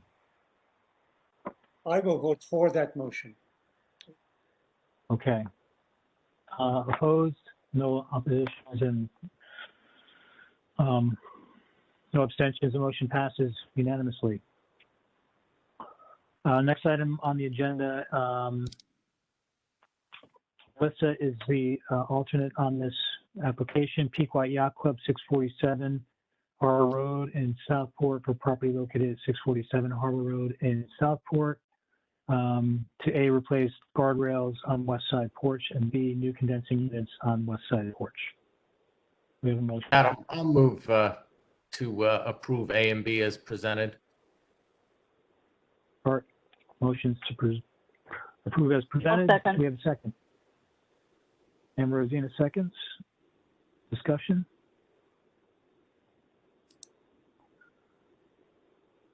No discussion? Okay. All in favor?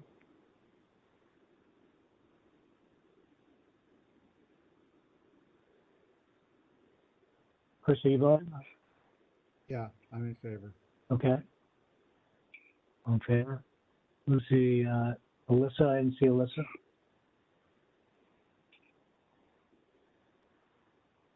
Alyssa? Is my video not working now? I vote yes. Okay, thank you. It's not working. All opposed? None. Abstentions? None. Motion passes unanimously. Next item on the agenda is George Clark will be voting on this one. I'm trying to remember if we had, never mind.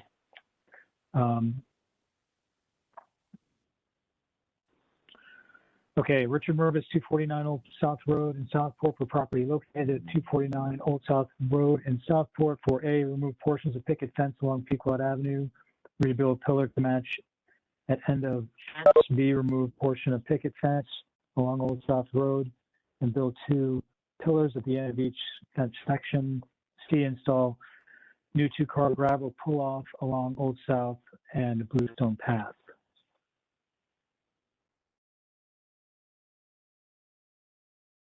Do we need a motion?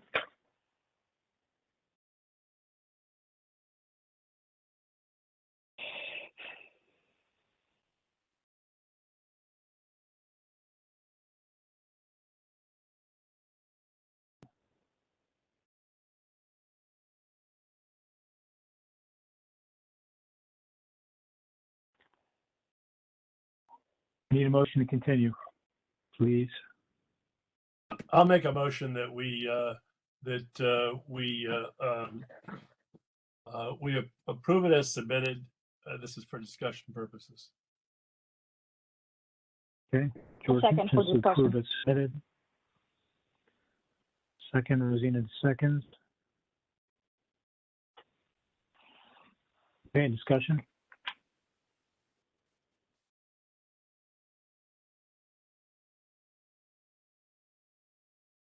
Clearly, there's some opposition on the street to the application. George, you had an issue with the removing the gate, the fence on Pequot? I have an issue with the fence being removed in both locations, and I don't see the need for the cut for the parking. But there's a lot of people on our committee, so I'd like other people's feedback. Okay. What's the issue with the fence, George? I just think that Old South is if you look at it, if you look at the road, I think almost every house has a white fence in front of it. Sacrifice the fence for the sake of the parking is, I see problem with both the fence and the parking. As far as the Pequot, I'm struggling with trading off fence for trees when I think the trees and the fence could work together. I don't see the need for it. And I don't like to lose the fence. Okay. I mean, it's the look of the street. And I just don't want to see us sacrifice the quality of the street. There's parking on the street, as shown by the pictures. Yeah, I don't disagree with George, but my issue is not so much what we prefer, but what, is it appropriate or inappropriate? I don't think it's inappropriate for a certificate. Speaking, and I think that fence is a defining character of the village.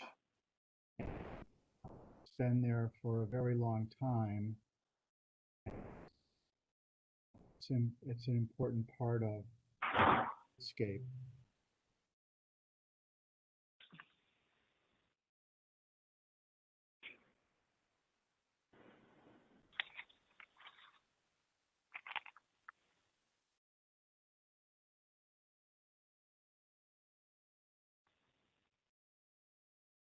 Rosina, do you have any thoughts?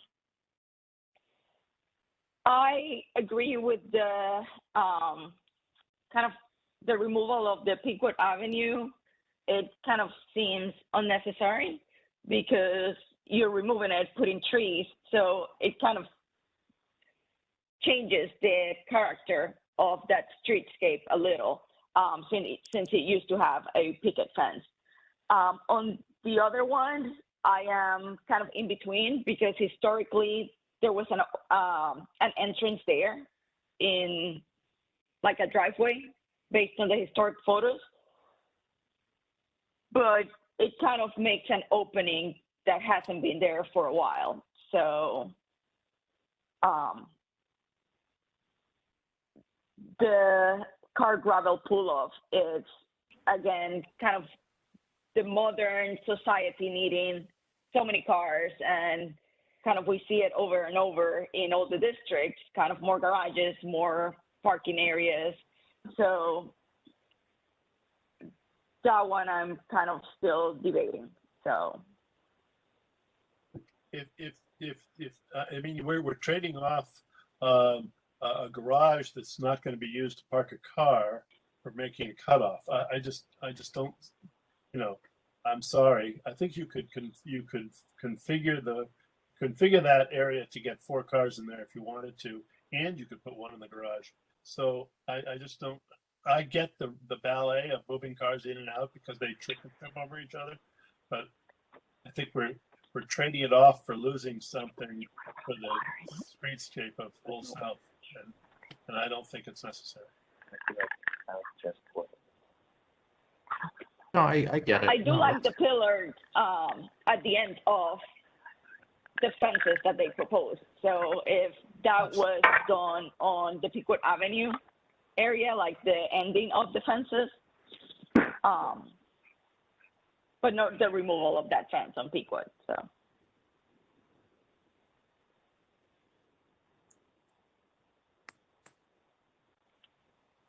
I do wonder the when they remove that proposed pull-off, which used to be a driveway, did the driveway on Pequot exist? I think they probably created the drive on Pequot when they took that one out.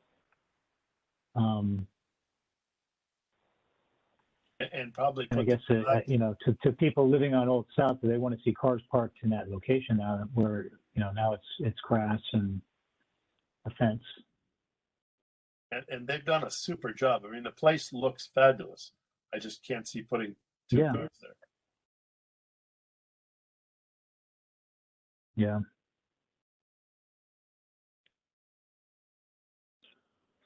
Okay. Should we vote on this motion, or do we want to amend the motion to, or is it to, I don't know. What's the thoughts on what the motion should be?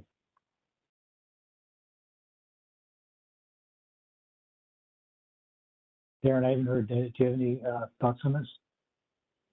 No, I mean, I'm listening to what everybody says about the gravel pull-off versus the current location of the driveway, and that's the one that I'm really struggling with. I agree with everybody that losing the fence along Old South is not something that is appropriate because it would substantially change the streetscape with the presence of the trees there. I can see both arguments for the gravel pull-off. Like Rosina said, you know, historically there was an opening there, but I'm also listening to George, and you know, they're all valid points. So I'm just going back and forth in my head.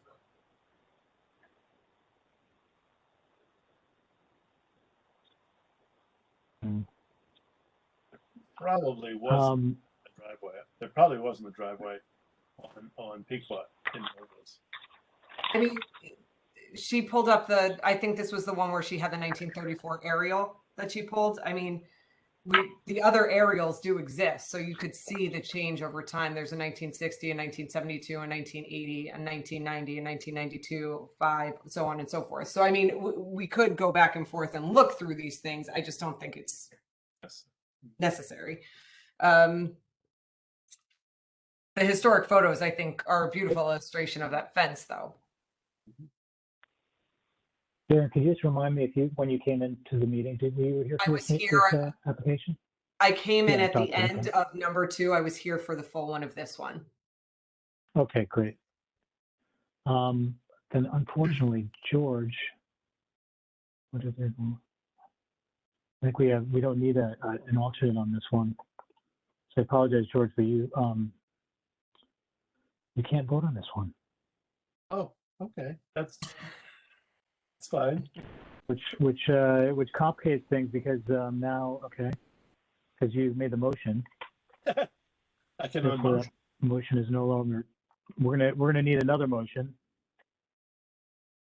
since that motion actually wasn't valid. And I'm sorry, George, you can't participate.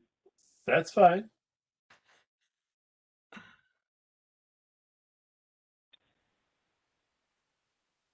So I'll make the motion to deny without prejudice items A, B, and C for discussion. I'll second that. Okay, in a second. Darren. Okay. Darren seconds. Motion to deny without prejudice A, B, and C.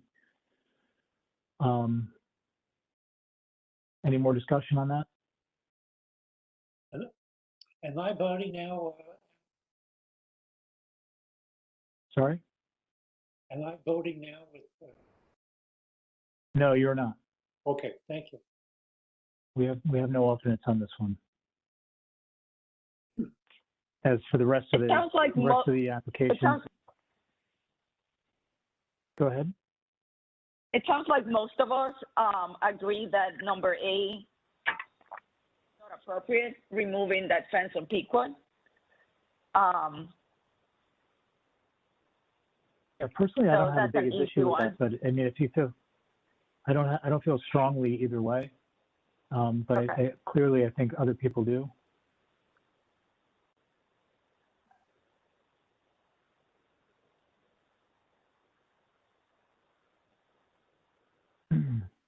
Okay, so we take a vote. All in favor of the motion?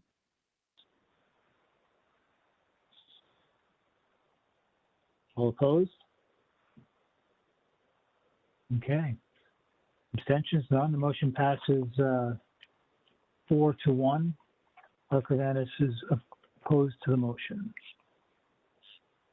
Next item on the agenda is Jacqueline and John McFadden, 249 Beach Road in Fairfield, for property located at 249 Beach Road in Fairfield, for A, new detached garage, B, reconfigured driveway and walkway, and C, new lanterns.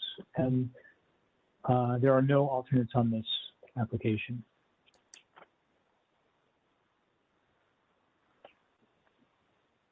Can I get a motion? I'll do it for discussion. Deny without prejudice items A, B, and C. I'll second that for discussion.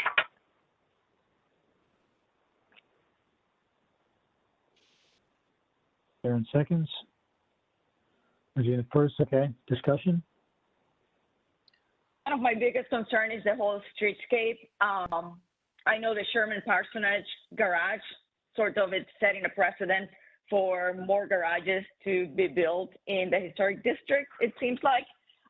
But for example, on page 66 of the guidelines, it indicates garages, barns, and other outbuildings shall complement the architectural style of the main building that they are intended to serve and be sited so as to be visually unobtrusive from a public way as is possible. So that is my biggest concern, that we are basically adding a new structure in front of the tea room. And yes, it might be symmetrical and all of that, but at the same time, it's changing the streetscape altogether. And yes, there have been additions in the past that have changed the streetscape in that property, but one of the additions was done almost aligned.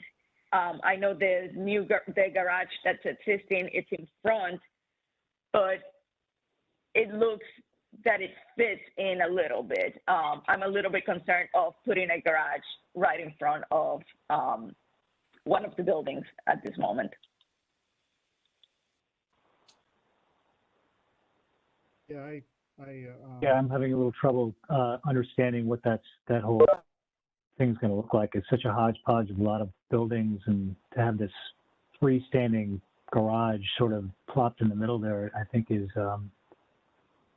I'm not sure it's going to be great. You know, I don't think it's appropriate. I guess is I know it's the site's evolved and it's sort of evolved these small buildings and stuff, but this is a little different. I think it takes away from the the character of the property.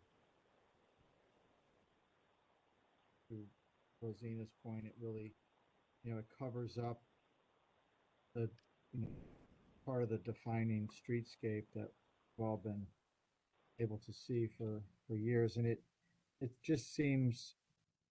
I mean, I get the attempt at the symmetry architecturally, but I think it's kind of odd that it's like, I don't know, 7 or 8 feet off of the existing tea house, and it seems completely out of place to me.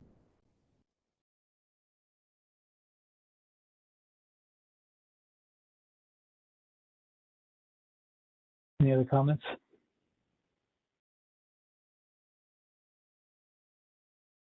The little 20th Okay. century addition. Let's Oh, sorry. go ahead. The little Go ahead. 20th century addition really plays into that main block nicely. It's cohesive, and I feel much like everybody else does that putting that secondary garage straight in front of it kind of negates that to a certain extent. It looks, it covers part of the visual aesthetic and certainly some of the defining characteristics. When this district was listed, that was there. So, I mean, that's one of the defining characteristics is that little 20th century 1.5 story addition. I would think that a case could be made to add another bay to the existing garage, even though it is in the setback, because it's an existing non-conforming addition, so be able to granted sort of a big, but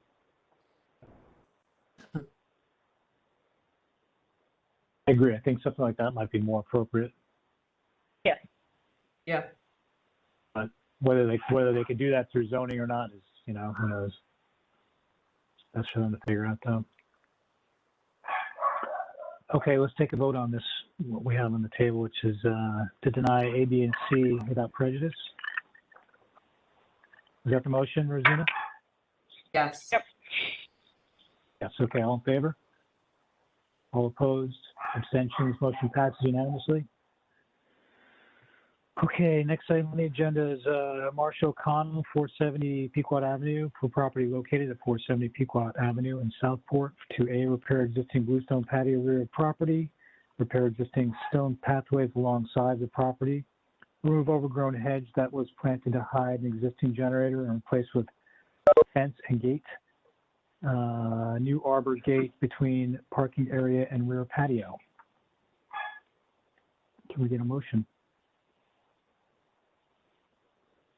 Who's the alternate, Adam? There are no more alternates this evening. We have a full commission for the remainder of the applicants.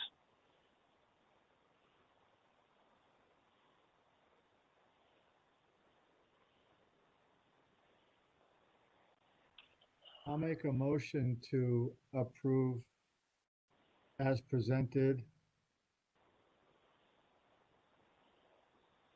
Second? I'll second it. Bart seconds. Discussion? How do you guys feel about the arbor gate, the kind of the circle in it? I just don't know if there are examples of that village, and that's appropriate. Opinion, I just was thinking about it. How visible is that from the street, though? That back side? I don't think very. Kind of, I have more of an issue of a fence behind the fence type thing. The 7 feet fence, it's kind of, it looks that it's not really fitting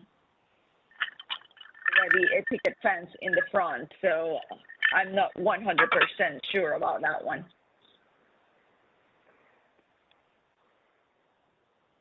Yeah, it's sort of a tall fence to be putting in the front of the house to screen a bit. Want to hear it?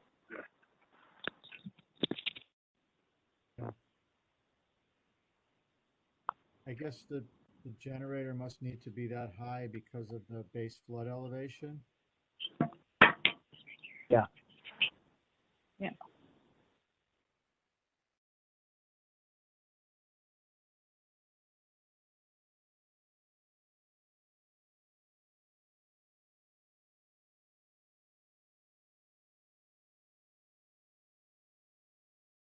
Do we know that, or is that just something that I assumed? Could it be lowered? No, I know in that area, there's another house down, the house that's next to the Pequot parking lot. Pequot, not Pequot, the Southport Congregational Church parking lot. I know that their generator is also raised up. Nobody wants to put it up that high unless they have to. Can't see on the plan, it shows a condenser kind of near the generator, but can't see it in any of the photographs. That's raised up as well.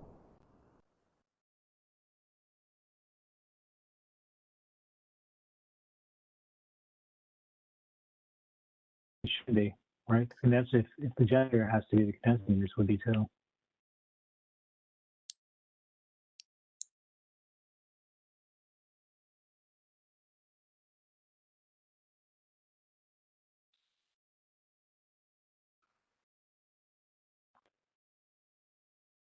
And the question is the fence appropriate?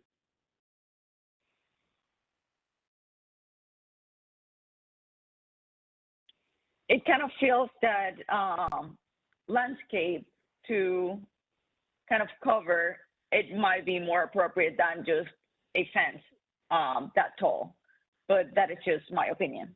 So it's a more natural And that's what's approach existing. to, yeah. I think they're trying to get more out of the backyard. So, they're saying that the screening right there that's in place now is just overgrown and huge, which I get, but I don't know if that fence is more appropriate.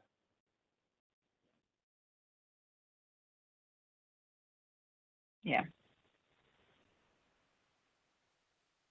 Plenty of examples of fences of that height district. It's not as though they're setting any sort of precedent. Yeah, but they're usually on the side property line. I can't think of any that are on the front property line.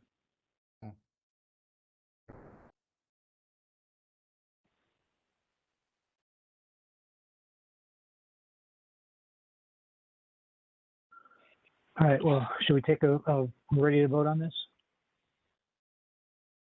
Yeah. The motion is approved as presented. All in favor?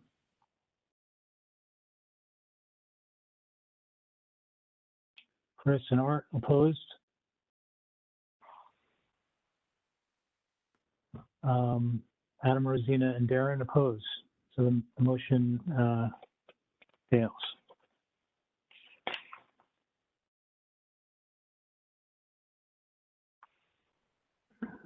So we'll need another motion.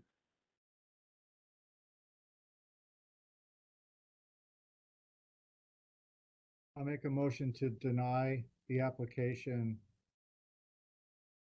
without prejudice. I'll second that. Rosina, Especially okay, as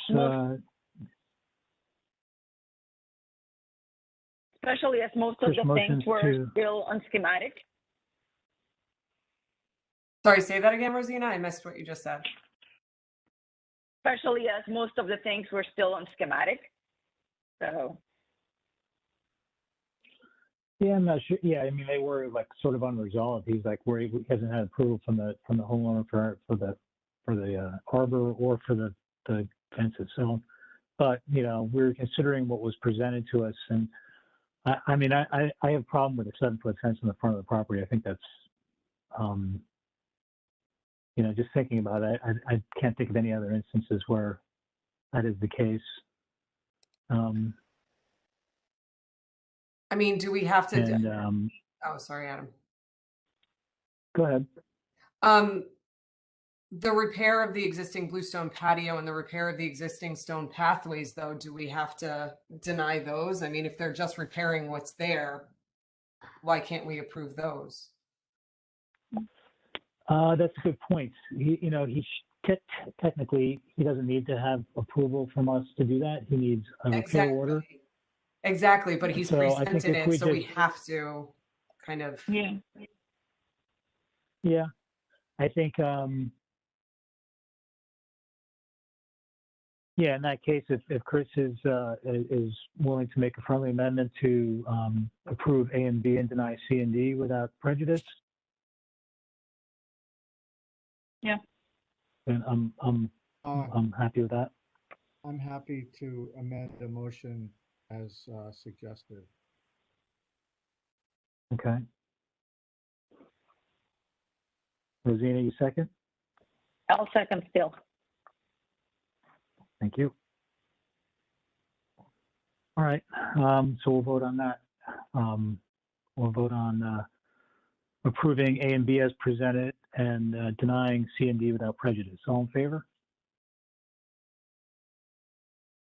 All opposed? Abstentions? All right, I didn't see you. Did you vote on that, Art? I thought Art, so. can you hear? Yeah, I'm sorry. Yeah, did you vote to approve, deny, or? Correct. You- Yeah. Yeah, I'm sorry. Okay, so motion passed unanimously then. Thank you. Next item is Jessica and Mitch McManus, 1088 Harbor Road in Southport for property located at 1088 Harbor Road in Southport for A, remove existing garage, B, new garage, C, new fence, and D, new fieldstone paver outline to front parking area.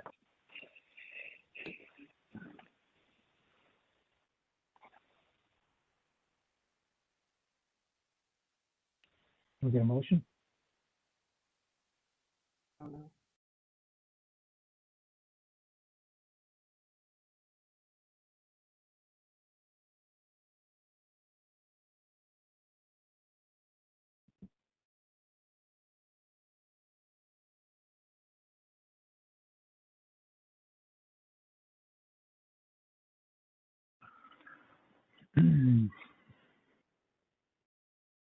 I'll make the motion for discussion to approve A, B, C, and D as presented. Okay, second. I'll second for discussion purposes. Darren seconds. Discussion? What about E and F? There's no E and There's F. no yet. is There's there? A, B, C, and D. Oh, she has E and F on the actual application itself, There's A through F. but on the, Really? Notice of meeting. yeah. Huh. So I guess E and F weren't noticed, so we probably Yeah. can't vote on those. Well, E is the C on this one. Paver is D. What am I missing? The lights in garage. I'm missing the garage, lights in garage, An extended driveway gravel. extended driveway gravel. Paver outline to lights. fieldstone parking area. Got that. How do I miss that? The lights on Okay. garage. C and She D are what you're presented those. missing. Yeah. Yeah. So I was a little bit confused on this application for the simple fact I wasn't with you guys last month. So it sounds like there was some application, some version of this that came before you, and there were additional letters that were read into the record. And I didn't see those. I guess I didn't do my due diligence and my homework. So I feel a little bit lost because I was looking at what she was presenting, which is different than what was actually submitted. And, I think Chris and Adam were the ones that noticed that. I didn't notice that off the bat. So I'm just stating that because I feel a little bit It was lost. pretty, okay. The last month she came with a very limited application. It wasn't very specific and it was unclear as to what she wanted. And then she added to her application some drawings, and the drawings were inconsistent. There were just a lot of inconsistencies with her drawings. She's trying to work with an architect, but she's, anyway, they were inconsistent. So we had to deny it and have her come back. Okay. They're inconsistent, and there wasn't enough information, to be honest. So, okay. And she did get letters of approval from some neighbors that were for her, in favor of her application. She's come back with, I think, a reasonable application. I don't think there's anything wrong with it, except for the discrepancy of the drawing, that we can agree that she, we can stipulate that the roof is, the dormer roofs are copper.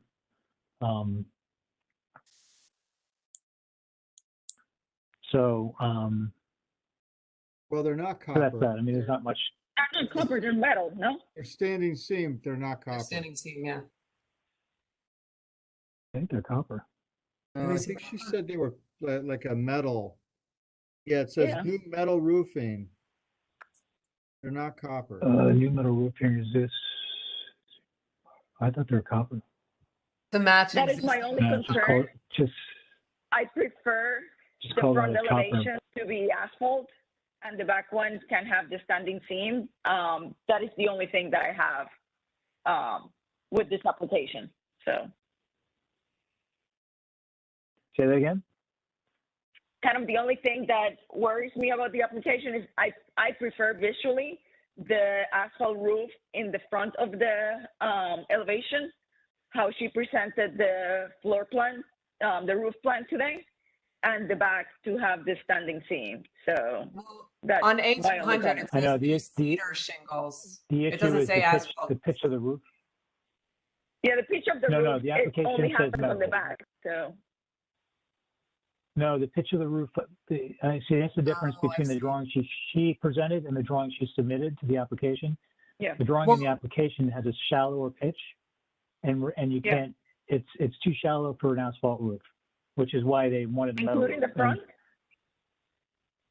Well, the picture she showed, what she was presenting, had a steeper pitch. Yeah. So the pitch on the.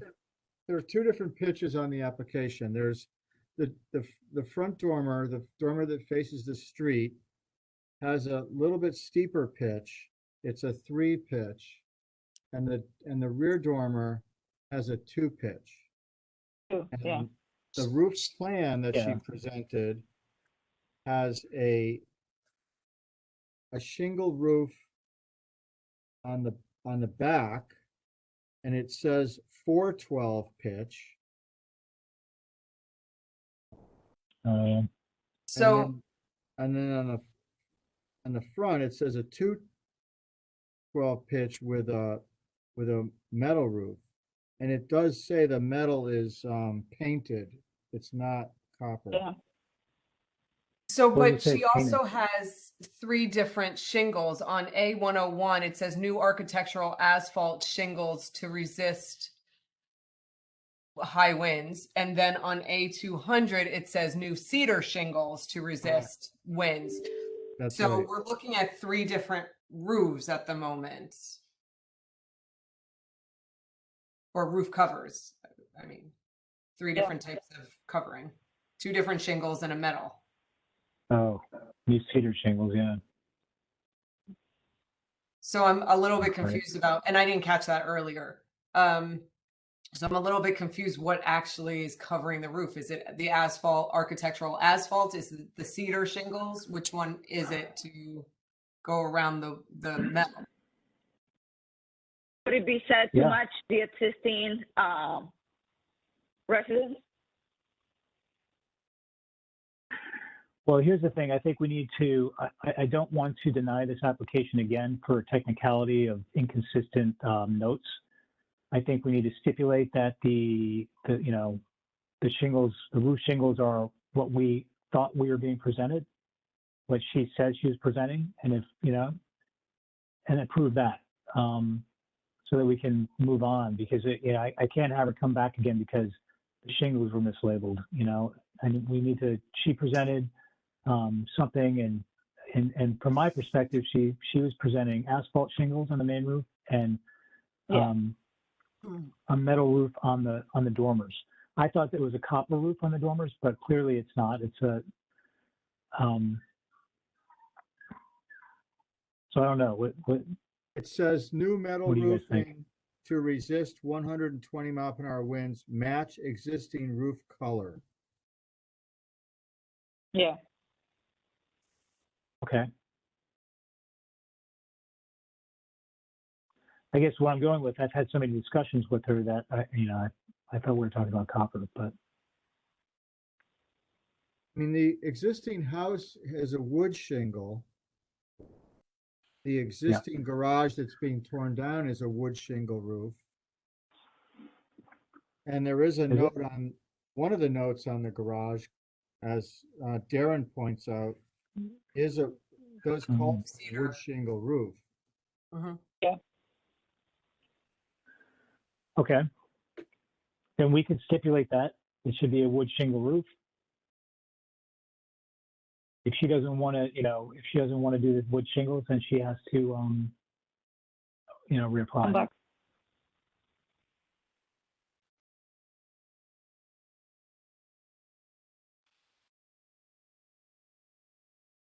Does that make sense? Yes. Yeah. Okay. Can we amend the motion to include the stipulations? I made the motion, right? Yes.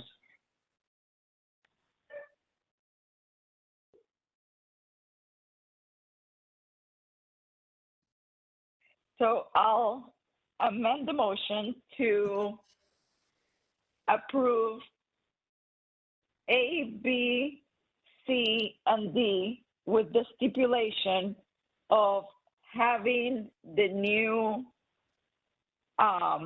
roof of the garage match the existing roof of the house. Does that make Seconded. sense? Okay.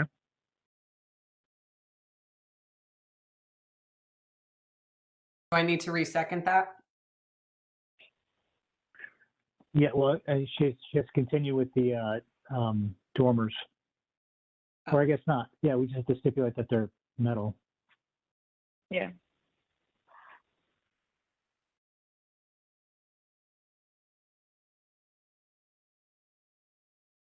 Right, Rosina? Mm-hmm.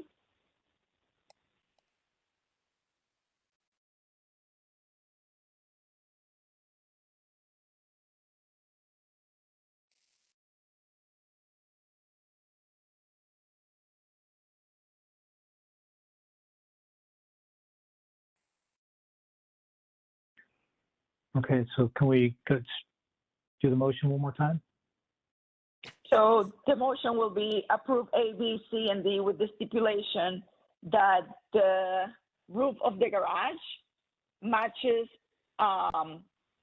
the existing roof of the house, and that the dormers are as presented in the application, which says new metal roofing. Okay. Darren, you can second that?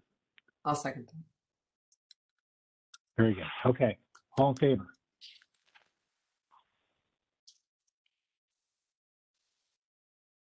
All opposed? One. Chris opposes. Motion passes 4-1. No abstentions. Okay, next item on the agenda is Eliza and Jacob Chang, 500 Pequot Court in Southport for property located at 500 Pequot Court in Southport for a black iron fence with gate. I'll make a motion to approve as presented. I'll second. Darren first and Rosina seconds. Discussion? No discussion. All in favor? All opposed? No opposed. No abstentions. Motion passes unanimously. Last item on the agenda, Mr. and Mrs. Robert C. Wright, 260 Harbor Road for property located at 260 Harbor Road in Southport for a new painted wood trellis and canopy at front door with copper roof and rain cover, and B, new painted wood trellis and arbor similar to front door with painted wood fence and gate at passage to side yard. I'll make a motion to approve items A and B as presented. I'll second. Seconds. Okay. Ooh, a lot of seconds. We'll give it to Art. Art seconds. I think Discussion? it's been a long day for all of us. Yeah. No discussion. All in favor? All opposed? Abstentions? Motion passes unanimously. Okay. Moving on. The approval of minutes. We have September 9th meeting. Can we get a motion to approve that? Urbanus, Ron, Shay, Okay. Clark were present. I'll make the motion to Rosina. approve the September 9th minutes. Okay, Rosina makes motion to approve. Second. Art seconds. All in favor?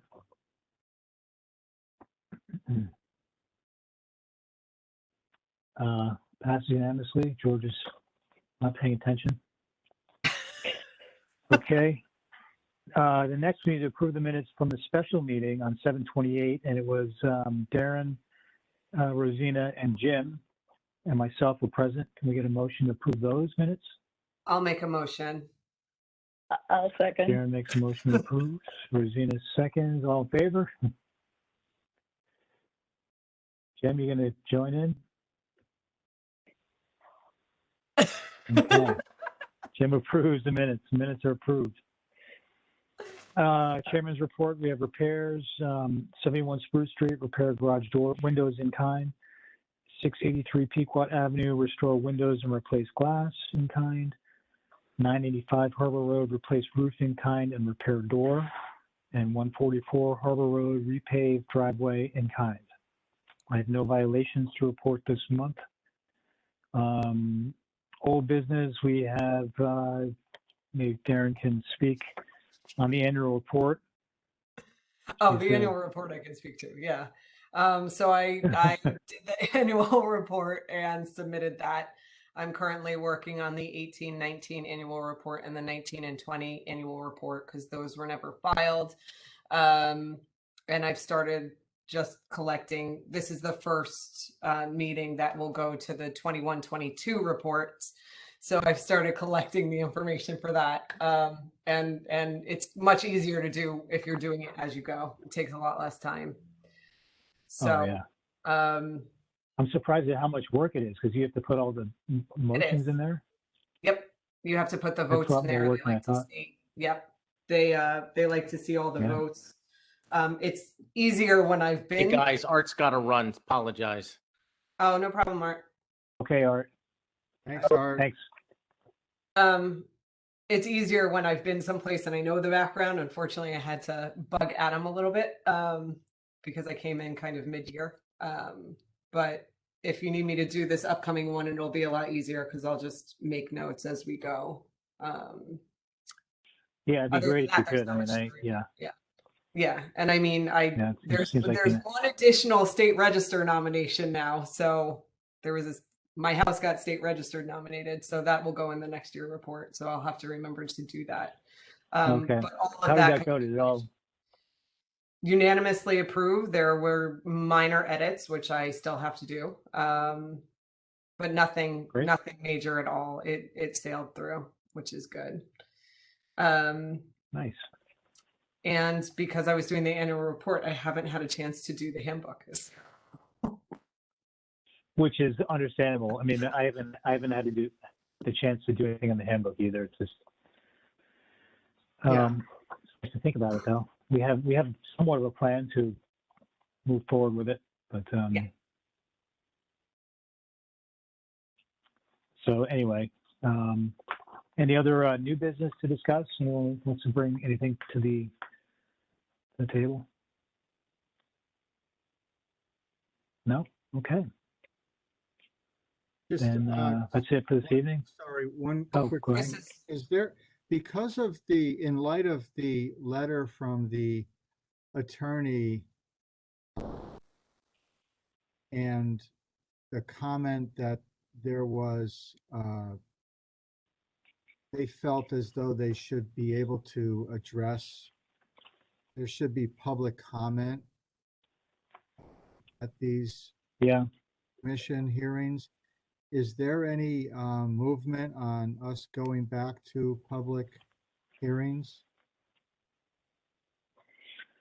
Well, I mean, like I said, we're encouraged to go back to public meetings, but that was also before like the mask mandates came out again and all that. So I haven't moved forward with that. I'm not sure. I know like Zoning Board of Appeals is still going virtual. And most other departments are still virtual. I like I said, I have to get back to, I have to ask if this is okay for public meetings. You know, it's one thing to have, you know, in-person meetings when it's like, you know, a small committee getting together to meet. But when you start getting the public meetings, you know, when you have the public coming in and, you know, that can get out of control. Right. So that's why I've been reluctant to jump in to do that. I mean, it states in our it's noticed in our meeting notice, you know, that the public, and you can listen but will not be heard. The community members, there'll be no live public comment. You know, it states it right in there, and I think that comes from. I mean, this is from the town when they did the COVID mandate, whatever they had that, I forget what it's called. Right. Yeah, but that was 2 years ago. I'm just wondering, I mean, if there's any update on that from like the first select woman. Yeah, it's a cool question. As far as I know, no. I haven't been told otherwise, but I should look into that because I mean, I wouldn't have a problem if the public came and spoke on behalf of an application. You know, I think we've gotten good enough at and they do it for zoning board or planning and zoning. You know, they have tons of people on those meetings, but they also have like someone who's controlling the meeting, a separate person whose job is to like, you know, control it. Yeah. Which we don't really have. It's, you know, you have me, which is. You need a bouncer, Adam. Need a bouncer, yeah. Need someone to manage the meetings. You know, most of the time it doesn't need it managed.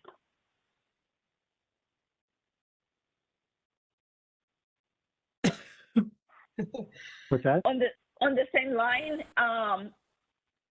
it seems that now that we've gone virtual, the request for the public to submit comments is happening before the agenda is kind of provided to the public in a way.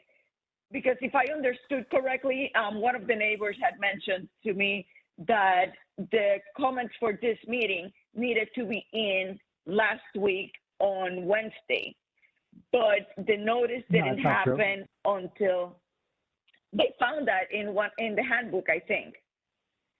Rosina, I wanted to say good night, everybody. I have to run. Take care. Okay, Alyssa. Thank you. Sorry to interrupt. Bye-bye. Thank you.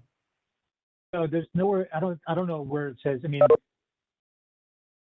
if they can, I mean, one of the attorney submitted his comments while we were in the meeting. Okay. And I took them, you know, I mean, there's no time frame. And as soon as the meeting is noticed, the attorney was clearly, asked at the last second to do this. And so he's scrambling and he's looking at the agenda and he sees everything in there that says that there's no public comments. He can listen, and to send comments. Yeah. And it's, I don't know what to tell you. It's like, it's been noticed in the paper. It's done correctly. And this is the way we're operating right now. And we have been for months. Okay. So I understand that he's, upset and that other departments are doing it differently, but this is the way that I've been told we should be doing, conducting these meetings. And I should look into it and see if we can remove that part of the,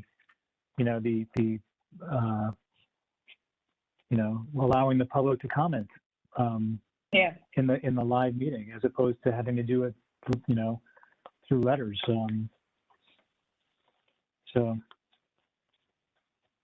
not sure if legally he has any leg to stand on, since it's been noticed and all that, and we're working with what the town has provided. It's not like we made this up to do it this way. But when we had live meetings, we had people in the audience who got up and spoke in favor and opposed. So why shouldn't they be able to? That doesn't make sense. Well, I think it has to do with conducting the meeting in an appropriate manner. I don't know. I think they were probably worried when we first started this whole thing that, people were going to inundate the meetings and like get out of control. I don't know. I don't really know, to be honest, because I don't see why people can't come in. I was told that and of course this is going back when we very first meetings, I was told that only the applicants should be getting the instructions on how to join the meeting. You shouldn't be telling people who aren't applicants. Really? And so that's what I've been doing, and I haven't changed. It's like that's what I've been told to do. So, Adam, did you say the planning and zoning meetings are Zoom and full participatory? I've been on one. Okay. Yeah. What's that? I've actually participated in one myself, and there were plenty of people there from the public who were commenting and speaking. It was about when they wanted to do the what's it called? The Masonic Temple. No, the temple, whatever that affordable housing, over on Beach Road. Yeah. And there was, that whole Post Road area was up in arms about it, and they allowed public comments. And who is moderating that For meeting? hours upon hours. Who is What's that? moderating that meeting? Who is moderating that?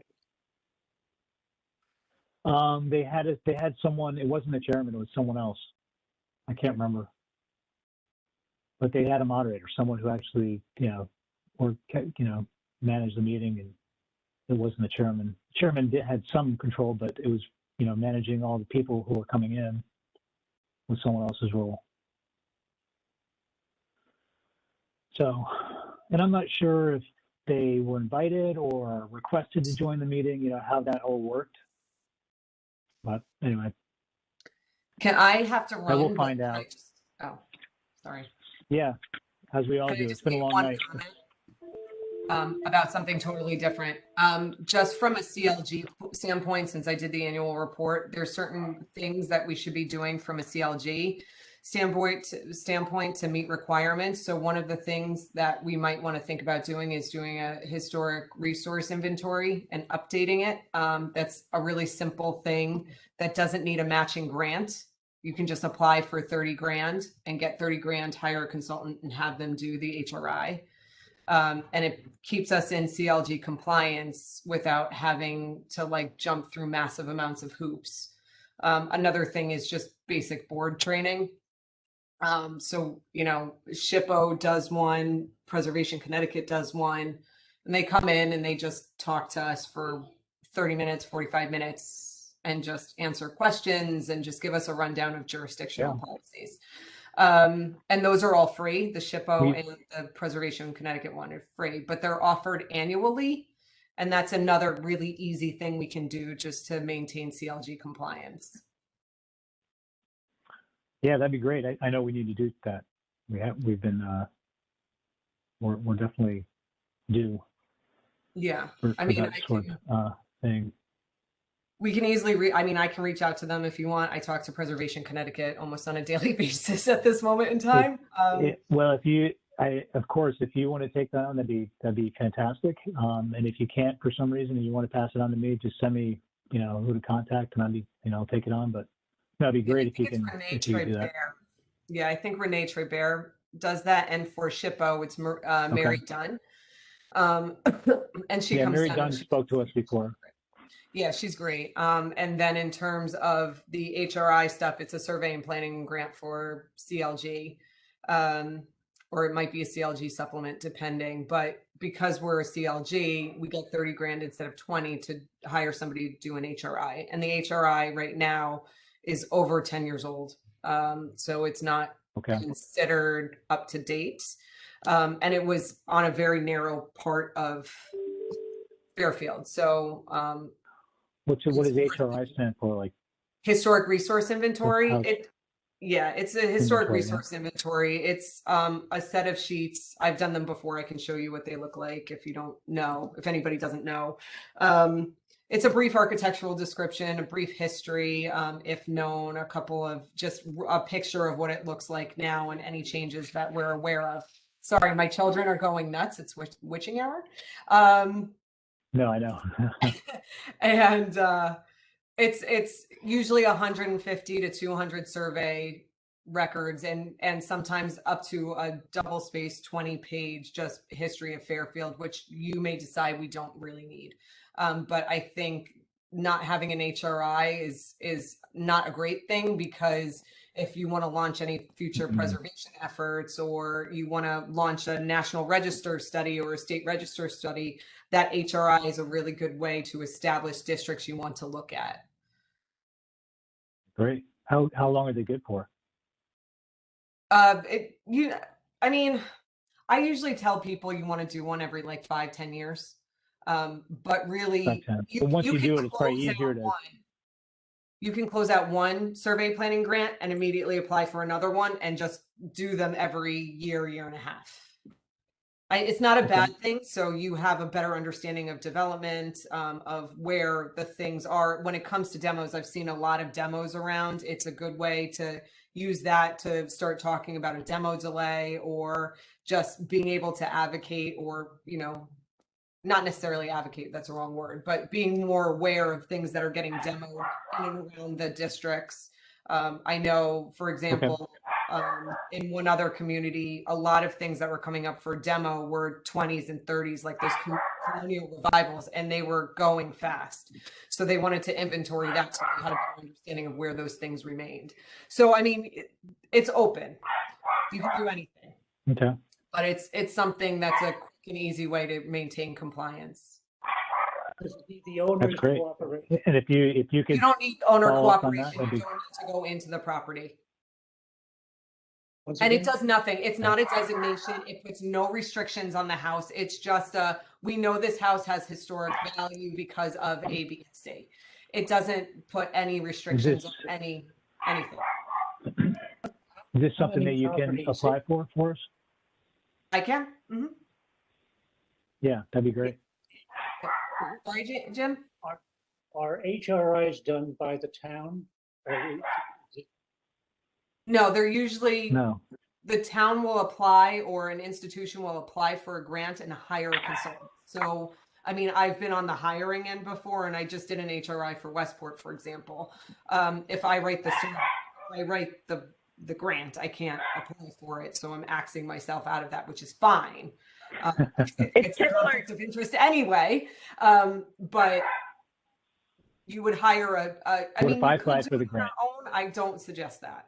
Nobody has time for that. But it's similar what if to what the museum has. It's exactly of the inventory what of the museum town. has.